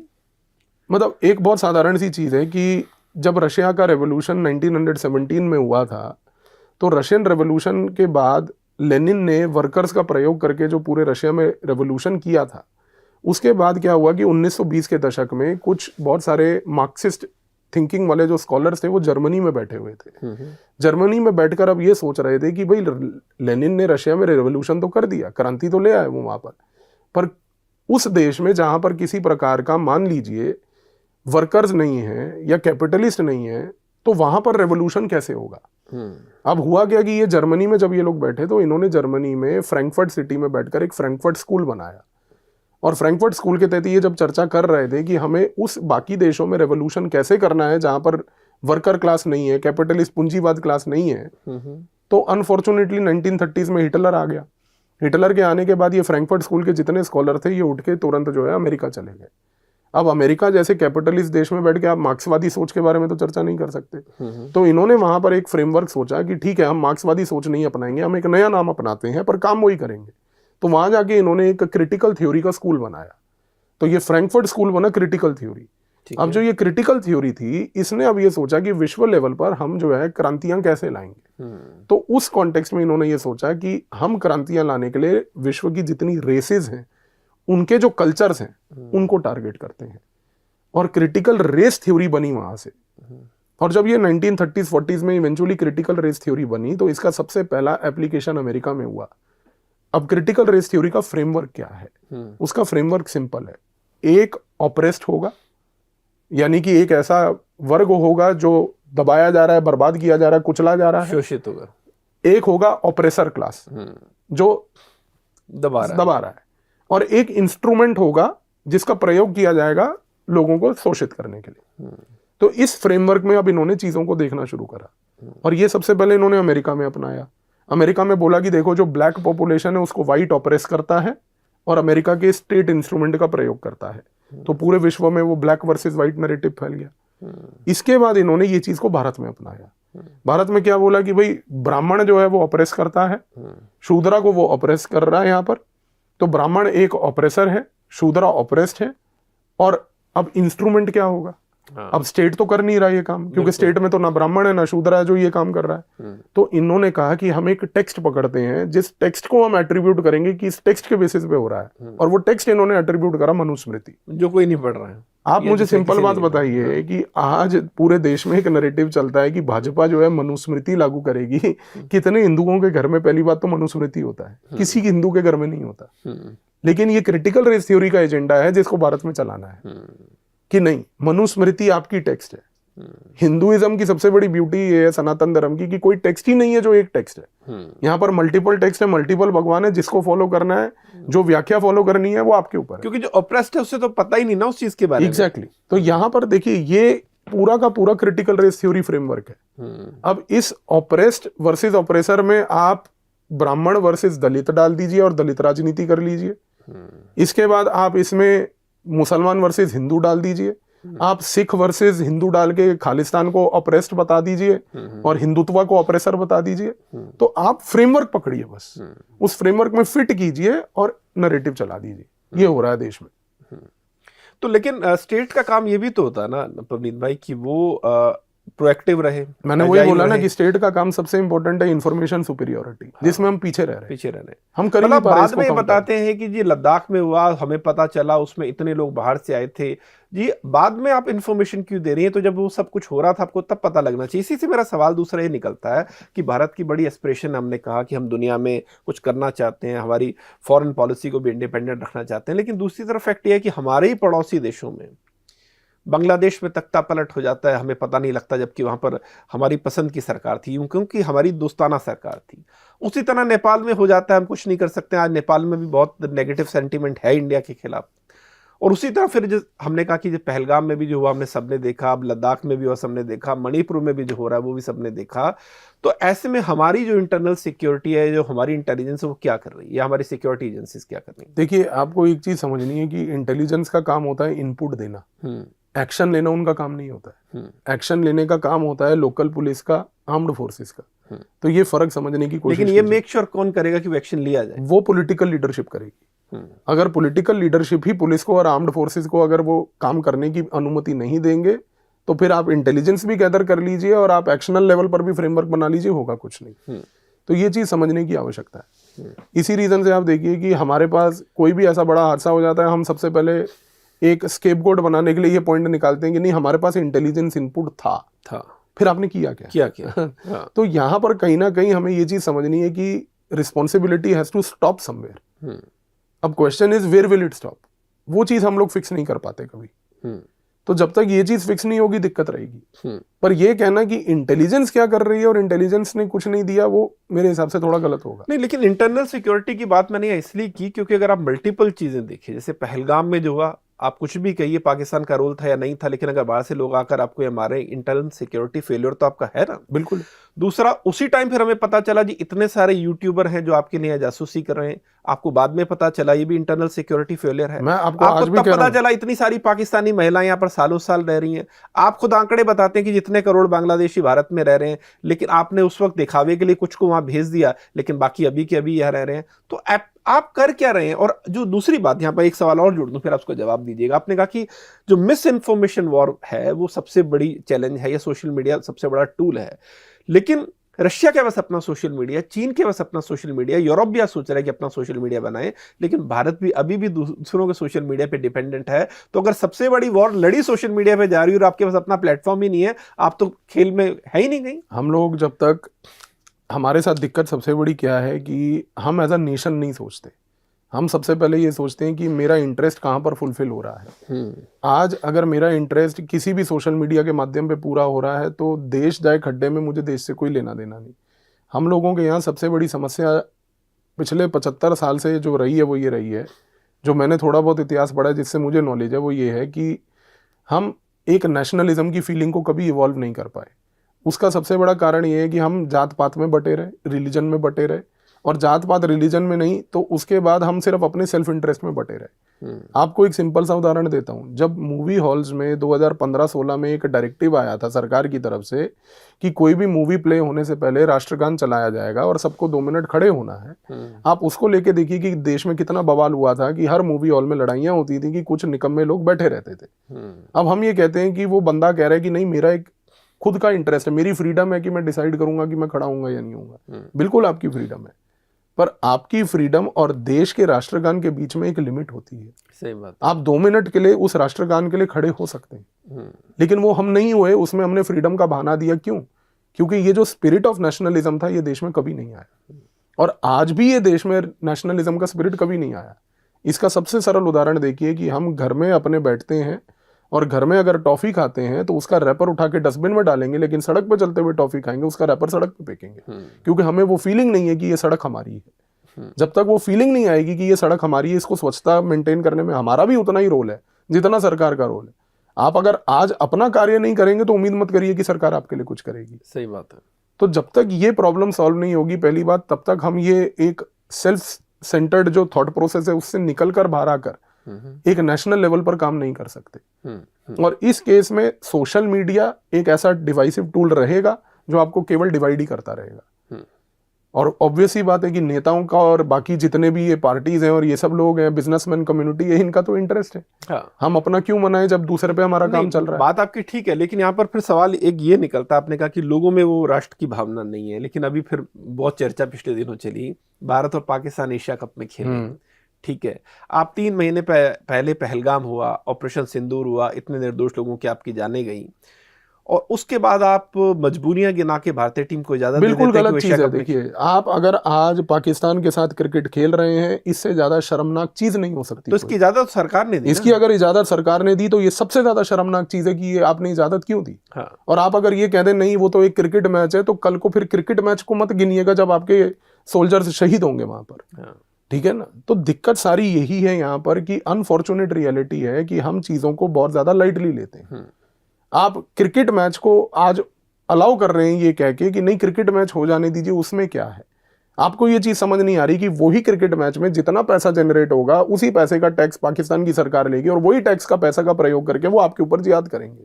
बिल्कुल। तो आपने जितना वो क्रिकेट मैच को बढ़ावा दिया, आपने उसके जिहाद को बढ़ावा दिया, तो ये इंडस्ट्री कब रुकेगी। और 2 आर्ग्यूमेंट इसमें ये भी है ना पवनीत जी की, एक तो कोई भी खेल है, स्पोर्ट्स है, वो जिंदगी का सेलिब्रेशन है ना, हम लाइफ को सेलिब्रेट करते हैं, और दूसरा उसका पक्ष ये है कि पैसा भी है। जो देश आपके लोगों की जिंदगी छीन रहा है, क्या आप उसके साथ जिंदगी का सेलिब्रेशन खेलेंगे? सबसे बड़ी सिंपल चीज सर ये है, मेरा तो मानना हमेशा ये रहता है कि अब सुन के ये पॉइंट कई लोगों को बड़ी जलन भी होगी कि अनफॉर्चुनेटली जब हमारे शहीद होते हैं जवान, तो उसकी जवान की जीवन का ना वैल्यू नहीं है यहाँ पर, क्योंकि वो जवान जो है ना वो एक आम आदमी है आपके मेरे जैसा, वो इन नेताओं का बच्चा नहीं है कोई। हाँ। जिस दिन इन नेताओं के बच्चों को मैंडेटरी कॉन्स्क्रिप्शन आप कराएंगे और बोलेंगे ना कि आपको 2 साल आर्म्ड फोर्सेस में सर्व करना है, फिर आप देखिएगा कौन से क्रिकेट मैच होते हैं। क्योंकि इनके नेताओं के बच्चे तो पहले जाके अमेरिका में सेटल होंगे। हाँ। और फिर जाके वर्ल्ड बैंक में इनको इंटर्नशिप करनी है सबको। हाँ। ठीक है ना। जितने ब्यूरोक्रेट्स के बच्चे होते हैं वो जाकर पहले वो करते हैं। हाँ। ठीक है। तो यहाँ पर सबसे बड़ी समस्या ये है कि आम आदमी चाहे जिए मरे, इनका इंटरेस्ट तो सर्व हो रहा है ना, ये दिक्कत है। हाँ। तो इसलिए फिर इस दोगलेपन पर लोग सवाल भी खड़े करते हैं ना कि दलजीत दोसांझ की जो फिल्म आई थी, जो पहलगाम से पहले बनी, और मैंने भी अपोज किया था उसको, और उसके प्रोड्यूसर भी पाकिस्तानी थे, उन बेचारों को, वो तो एक्टर थे, उस बेचारे को लपेट दिया। मैं तो खुले तौर पर कहूंगा कि तुम तो देशद्रोही हो, लेकिन ये मैच तो पहलगाम के बाद हो रहा था ना। मैं दोनों चीजों में ये बात बोलता हूँ। हाँ। दिलजीत दोसांझ को क्रिटिसाइज मैंने भी किया। हाँ। और इस देश में जब ये क्रिकेट मैच पाकिस्तान के साथ हुआ, इस चीज का भी खंडन करना पड़ेगा। हाँ। सरकार की ये निकम्मापन है, अगर हमने इसको हाईलाइट नहीं किया तो ये गलत चीज है। हाँ। इसमें दूसरी जो पैसे वाली आर्ग्यूमेंट था ना कि जो ब्रॉडकास्टर उसका नुकसान हो जाएगा, नुकसान। मैं कह रहा हूं कि पाकिस्तान से इसी डिस्प्यूट के चलते हमारी एयरलाइन कंपनियां भी तो हर दिन 50 से 100 करोड़ का नुकसान उठा रही है ना। अगर पाकिस्तान के ब्रॉडकास्टर के साथ नुकसान हो रहा है, क्या वो नुकसान आज एक हमारे सैनिक की जीवन से बड़ा है? हाँ। मैं आपको फिर वही कह रहा हूं सर, एक सिंपल चीज कर दीजिए कि देश में जितने आईएएस, आईपीएस, सिविल सर्वेंट्स हैं और देश में जितने नेता हैं, इनके लिए मैंडेटरी कंडीशन कर दीजिए कि आपके सारे बच्चों को मैंडेटरीली 1 साल इजराइल की तरह आर्म्ड फोर्सेस में सर्व करना है। आप देश का तख्ता पलट होते हुए देखेंगे। फिर देखता हूं कौन से क्रिकेट मैच कराते हैं ये लोग। सर ये तो ये तय नहीं कर पा रहे हैं कि अभी मैं फिर कहूंगा, फिर अगेन लोग उसे पता नहीं कैसे लेंगे कि जो हमने ये जरूरत महसूस की सरकार ने, कुछ लोगों ने, कि हमारी भी खुद की ऐप होनी चाहिए, मैसेजिंग प्लेटफॉर्म होना चाहिए, और उसको ये कहकर प्रमोट किया जाए स्वदेशी अपनाओ। मैं कह रहा हूँ बड़ी अच्छी बात है, लेकिन स्वदेशी अपनाओ क्या लोगों के ऊपर जिम्मेदारी है? कितने पॉलिटिशियन है, नेता हैं, मंत्री हैं जिनके बच्चे जो बाहर पढ़ रहे हैं, पहले आप उनसे नहीं बोल सकते कि बेटा तुम अपना देश अपनाओ, तुम बाहर रहकर क्यों काम कर रहे हो, यहाँ काम कर लो, यहाँ रह लो। अगर आप अपने इस देश को इस लायक नहीं बना रहे हैं कि उसकी हवा साफ नहीं है, उसका ट्रैफिक मैनेज नहीं है, ठीक है, वहां पर तमाम तरह की दिक्कतें हैं, और एक आदमी एक अच्छे लाइफस्टाइल के लिए बाहर जा रहा है, तो सारी जिम्मेदारी आम आदमी पर है। देखिए सबसे बड़ी दिक्कत यही है, मैंने फिर आपको वही बोला कि ये जो एक राष्ट्र भावना है वो हम कभी बना नहीं पाए, और राष्ट्रीय भावना के साथ साथ सबसे बड़ी बात है कि हमारे नेताओं ने इस चीज का मजाक बना रखा है देश को। उनको ये पता है कि भाई आम आदमी जिए मरे, हमें क्या, हमारा बच्चा तो जाके जो है अमेरिका में या यूरोप में सेटल होने जा रहा है, ठीक है ना, वो पढ़ेगा भी वहां पर, वो रहेगा भी वहां पर, विवाह भी उसका बाहर इटली में कराएंगे, डेस्टिनेशन वेडिंग। तो ये चीजें हमें समझने की आवश्यकता है। लेकिन पवनीत भाई कितनी खतरनाक बात है कि जिन लोगों को देश की तकदीर बनानी है, अगर वो किराएदार के माइंडसेट से देश में रह रहे हैं कि हमारे बच्चों को तो यहाँ रहना नहीं है, हम तो ऐसे सिविल एरिया में रहते हैं शहर के जहां पर कोई अवैध कब्जे नहीं होते, कोई रेडिया नहीं होती, ट्रैफिक मैनेज होता है, हमें कहीं से जाना होता है तो वीआईपी प्रोटोकॉल फॉलो होता है, हमें ट्रैफिक का सामना नहीं करना। अगर ये माइंडसेट और ये व्यवस्था है, और ना वो सरकारी अस्पताल में जा रहे हैं, ना सरकारी स्कूल में जा रहे हैं, तो उनको जरूरत कहाँ महसूस होगी कि देश बदले? नहीं होगी, कभी नहीं होगी। और जब तक यहाँ पर हम लोग भी इस चीज को लेकर कूल बैठे रहेंगे कि ठीक है हमें क्या लेना देना, आज हर एक व्यक्ति के जीवन का उद्देश्य क्या है, थोड़ा सा पैसा मैं भी कमा लूं, थोड़ा सा पैसा कमा के मैं भी कुछ हो पाए तो बाहर निकल जाऊं। तो आज आप ये चीज को समझिए कि पूरा देश इस दिशा में लगा हुआ है, और ये दिशा इसलिए ऐसी है, हमारी ये हालात हो रखे हैं क्योंकि देश के पास कोई एक वैसा विजन ही नहीं है कि हम अपने टैलेंट को कैसे यूज करें, और हमारे पास कोई टेम्पलेट नहीं है जो आज हमारे राजनेता हो या फॉर दैट मैटर ब्यूरोक्रेसी के लोगों की ये टेम्पलेट क्रिएट करके दिखाएं कि देखिए हम भी ये कर सकते हैं। तो ठीक है, अब देश ऐसे ही चल रहा है। बिल्कुल। चाइना ने, जब पवनी जी आप इस बारे में डिटेल में बताइएगा, जब ये सोचा था कि हमें अपनी एजुकेशन सिस्टम में बदलाव लाना है या नए आइडियाज को प्रमोट करना है, तो उसने भी विदेशों में जो चाइनीज बसे हुए थे, जो वहां थे, उनको वो देश में भी लेकर आए, और उनको बड़े और बाकी जो एक्सपर्ट थे उनको भी लेकर आए, उनको पैसा दिया कि हमारे यहाँ पर इस सिस्टम को सुधारे। भारतीय तो पूरी दुनिया में बड़ी बड़ी कंपनियों में है, बड़ी कंपनियां चला रहे हैं, सीईओज हैं उन कंपनियों के। हमारे यहाँ पर कोई इनिशिएटिव इस तरह का क्यों नहीं दिखता कि हम उनके लिए ऐसा कोई कह सकते हैं कि उनके सामने कोई ऐसी प्रेरणा रखें, या उनके सामने उनको ऐसा कोई पैसा दें, ऐसी सुविधाएं दें, और उनको कहीं कि आप भी देश आए और यहाँ पर सिस्टम बदले? नहीं, उसका सबसे बड़ा अनफॉर्चुनेट रियलिटी है कि हमारी एजुकेशन पॉलिसी पहले दिन से वैसी बनी है। चाइना की एजुकेशन पॉलिसी सिंपल है, अगर आप आज उसको पढ़ें कि चाइना में कोई भी विद्यार्थी, मान लीजिए जैसे हमारे यहाँ 10th 11th 12th होता है, मैं उसी की एक एनालॉजी लेता हूँ कि आप अगर 12वीं पास चाइना में मान लीजिए कर लेते हैं, उनके यहाँ जो भी सिस्टम होगा वैसा 12वीं पास के इक्विवेलेंट, आप चाइना में अपना मेरिट शो कीजिए, और उस मेरिट के बेसिस पे आपको कमर्शियल पायलट बनना है, डॉक्टर बनना है, या आपको इंजीनियर बनना है, या रिसर्चर बनना है, या सोशल साइंस पढ़नी है, चाइना गवर्नमेंट फंडेड एजुकेशन देगी। हमारे यहाँ पर गवर्नमेंट फंडेड एजुकेशन क्या है पूरा देश जानता है, बताने की जरूरत नहीं है। हमारे यहाँ पर गवर्नमेंट कॉलेजेस में जो हो रहा है विज़ाविज़ जो प्राइवेट कॉलेजेस में हो रहा है, उसके करिकुलम में कितना फर्क है सब जानते हैं। आज हर एक बच्चे को, हर एक माँ बाप को इस चीज़ को लेकर क्यों इतनी वो रहती है कि नहीं हम अपने बच्चे को जो है एक प्राइवेट कॉलेज या प्राइवेट स्कूल में डालेंगे, क्योंकि आपने एजुकेशन को प्राइवेटाइज कर दिया। तो आपने एजुकेशन बना दी कमर्शियल। आज एजुकेशन आप पैसे से खरीद सकते हैं, इस चीज़ को समझिए आप। तो फिर डेमोक्रेसी है कहाँ? ये तो डेमोक्रेसी, अगर हर आदमी का एजुकेशन पे अधिकार नहीं, अच्छी एजुकेशन पे अधिकार नहीं है। तो ये हमारा सबसे पहला पॉलिसी फ्लॉ था।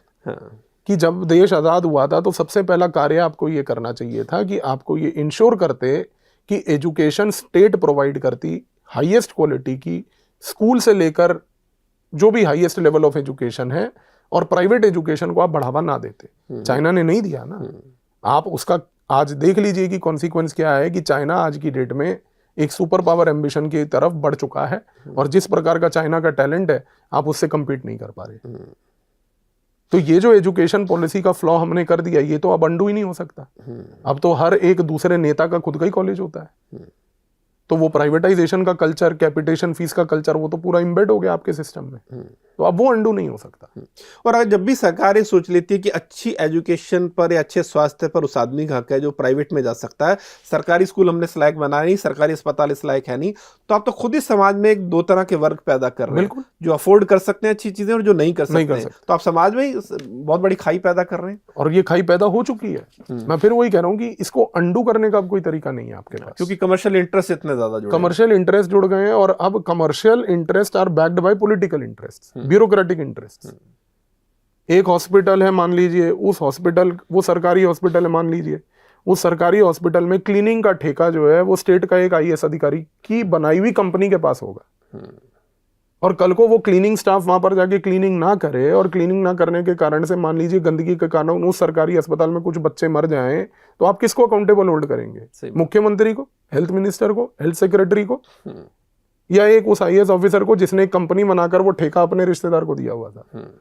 तो करप्शन जिस लेवल पर इंट्रेंच कर चुकी है और जिस तरीके से ये सिस्टम हाईजैक हो चुका है, ये ऑल्टरनेट स्कीम अब नहीं डेवलप हो सकती है। जैसे कफ सिरप पीकर अगर खराब 20 बच्चे मरे, तो कोई कंपनी खराब कफ सिरप बना रही थी, आपको तब पता लगा ना जब वहां पर 20 बच्चे मर गए। ऐसा तो है नहीं उसने कल बनाना शुरू किया। बिल्कुल, आपको पता सब कुछ था। हेल्थ इंस्पेक्टर पहले भी थे, वो क्या निरीक्षण कर रहे थे, आपने कभी वो चीज के ऊपर जांच नहीं करी।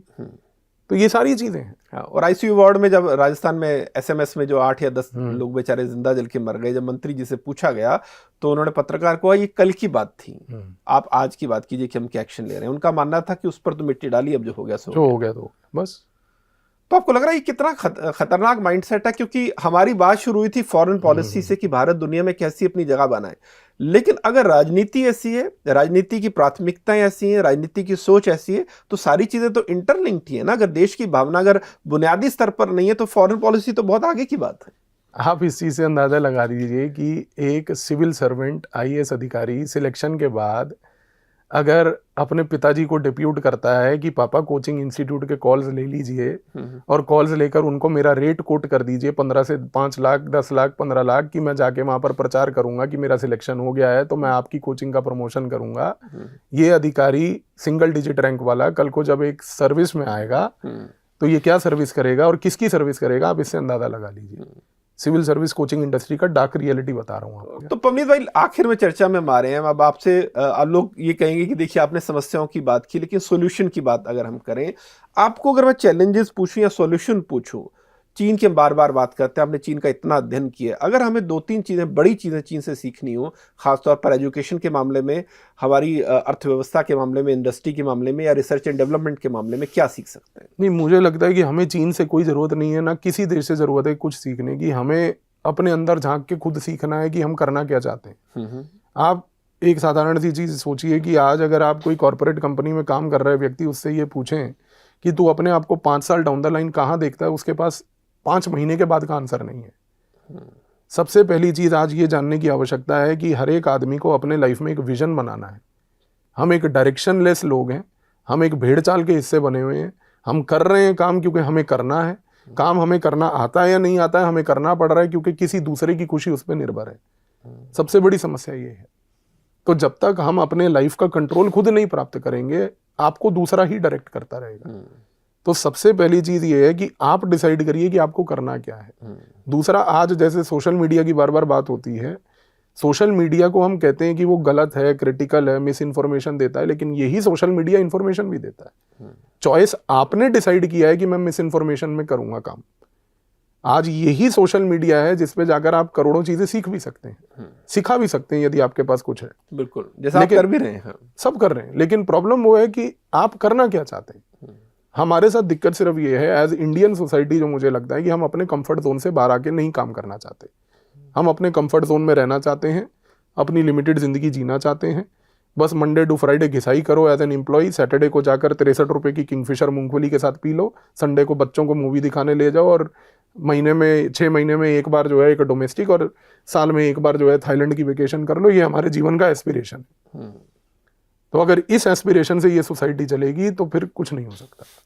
क्या इसकी एक वजह ये भी है, चूंकि कह सकते हैं कि अभी भी हम एक डेवलपिंग कंट्री हैं, बहुत सारे लोग या बहुत सारी पीढ़ियां, फर्स्ट जनरेशन ऐसी हैं जिन्होंने थोड़ा बहुत पैसा देखा है, जिनके लिए अभी तक होटल में जाके खाना या मॉल में आके शॉपिंग करना बड़ी बात थी, अभी चूंकि वो कंज्यूम कर रहे हैं, आपको लग रहा है कि दूसरी या तीसरी पीढ़ी में चीजें बदलेंगी, जो जिसका पेट थोड़ा भरा होगा, जिसने थोड़ी जिंदगी देखी होगी, वो ये सोचेगी कि उसकी लाइफ का बड़ा पर्पस क्या है, बिगर जो मुझे बस एक चीज समझ नहीं आती कि आप जब कंज्यूम भी कर रहे हो तो आप कंज्यूम इस तरीके से कर सकते हो एक कॉन्शियस डिसीजन लेके। एक साधारण सी चीज है कि आज लोग ईएमआई की जिंदगी जीते हैं, हम सुबह से रात सिर्फ ईएमआई की जिंदगी जीते हैं। ये माइंडसेट खराब है। आपके जेब में 100 रुपया है तो मेरे हिसाब से आप 60 रुपया खर्चिए और 40 रुपया बचा के रखिए। हमारे जेब में 100 रुपया है लेकिन हम लोन लेंगे 400 रुपये का, हम लाइफस्टाइल बनाएंगे 600 रुपये की। ठीक है, अब एक 23, 24, 25 साल का व्यक्ति अगर मान लीजिए गुड़गांव में 4 करोड़ का घर किराए पे वो खरीद लेता है और खरीद के उसके बाद कहता है कि अगले 15 साल मेरी ईएमआई चलेगी, वो आदमी कभी किसी विजन के साथ काम करके एक कंपनी का सीईओ नहीं बनने वाला है। वो सिर्फ जिंदगी की ईएमआई उतारेगा अपनी। तो हमें अगर कंजम्पशन भी करना है तो हम डिसाइड कर सकते हैं हम कंजम्पशन क्या करेंगे और कैसे करेंगे।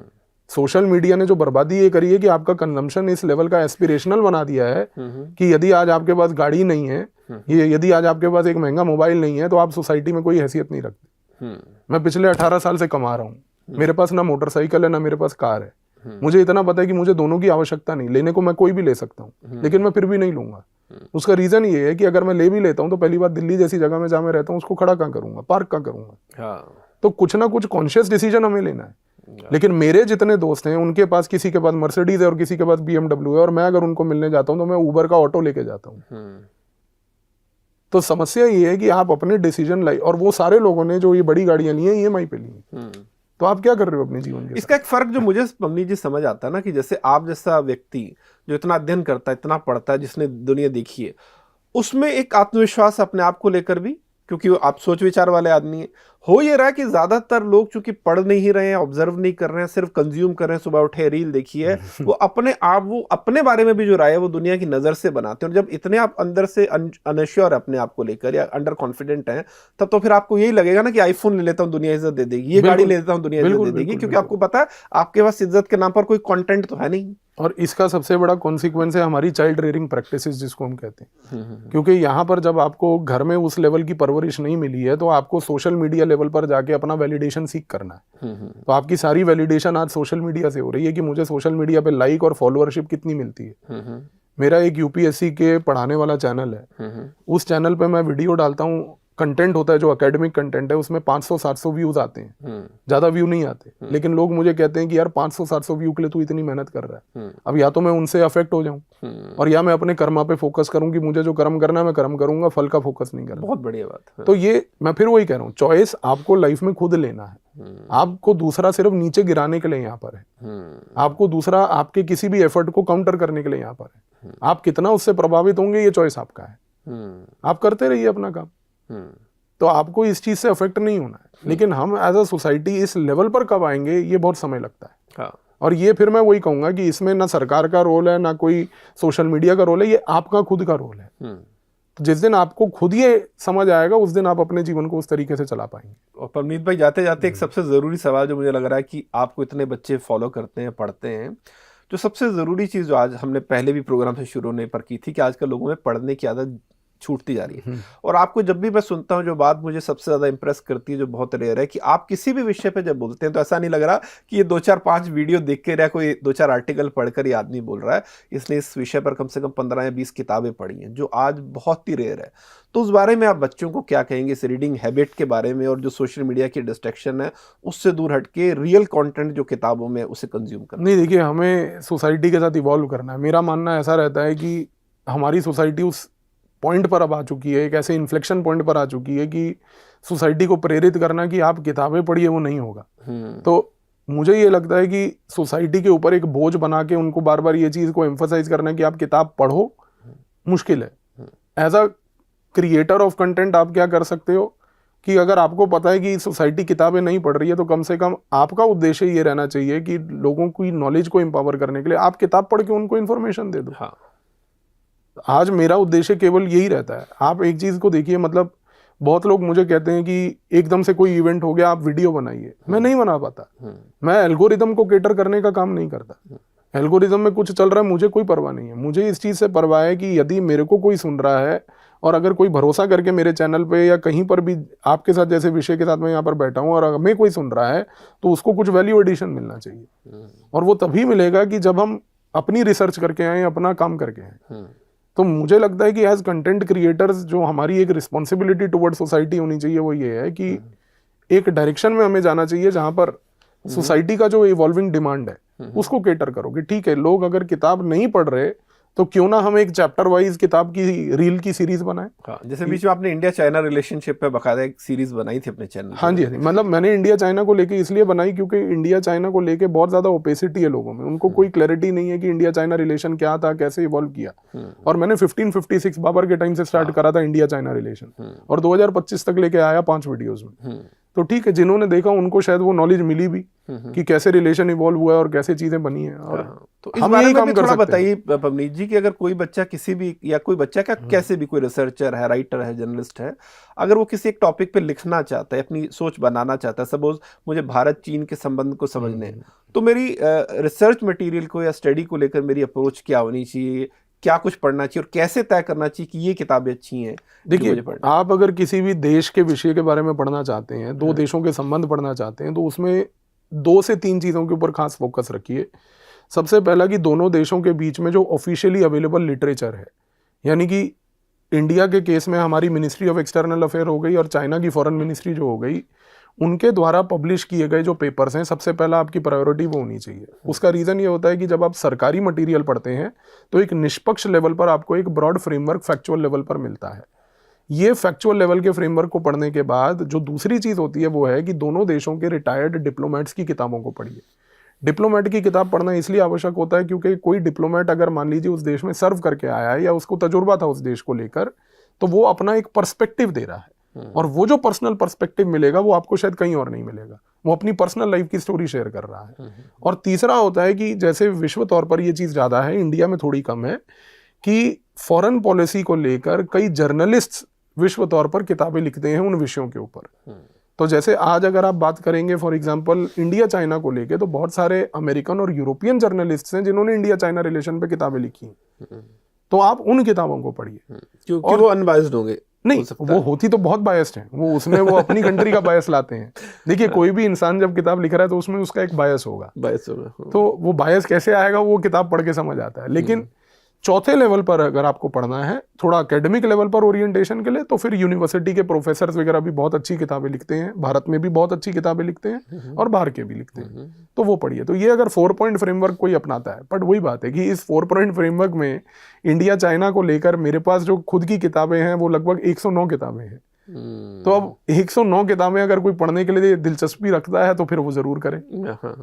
और वही चीज है कि यहाँ तो 109 पेज नहीं पढ़ पाते। नहीं पढ़ पाते। दिन में 109 रीलें जरूर देख रहे हैं। हाँ, 109 से ज्यादा ही 1009 देख लेंगे। बहुत बहुत शुक्रिया पवनीत भाई। खैर, किताबों की बात चली तो जाने से पहले बता दूं, पवनीत भाई की खुद की बहुत सारी किताबें हैं, 2-3 हमने यहाँ डिस्प्ले भी की हैं। तालिबान पर इन्होंने तालिबान के नाम से किताब लिखी है, रॉ पर इनकी किताब है सऊदी अरेबिया में, और उसके अलावा understanding the eternal war between India and Pakistan. तो कुल कितनी पवनीत भाई किताबें लिख चुके हैं अभी तक आप?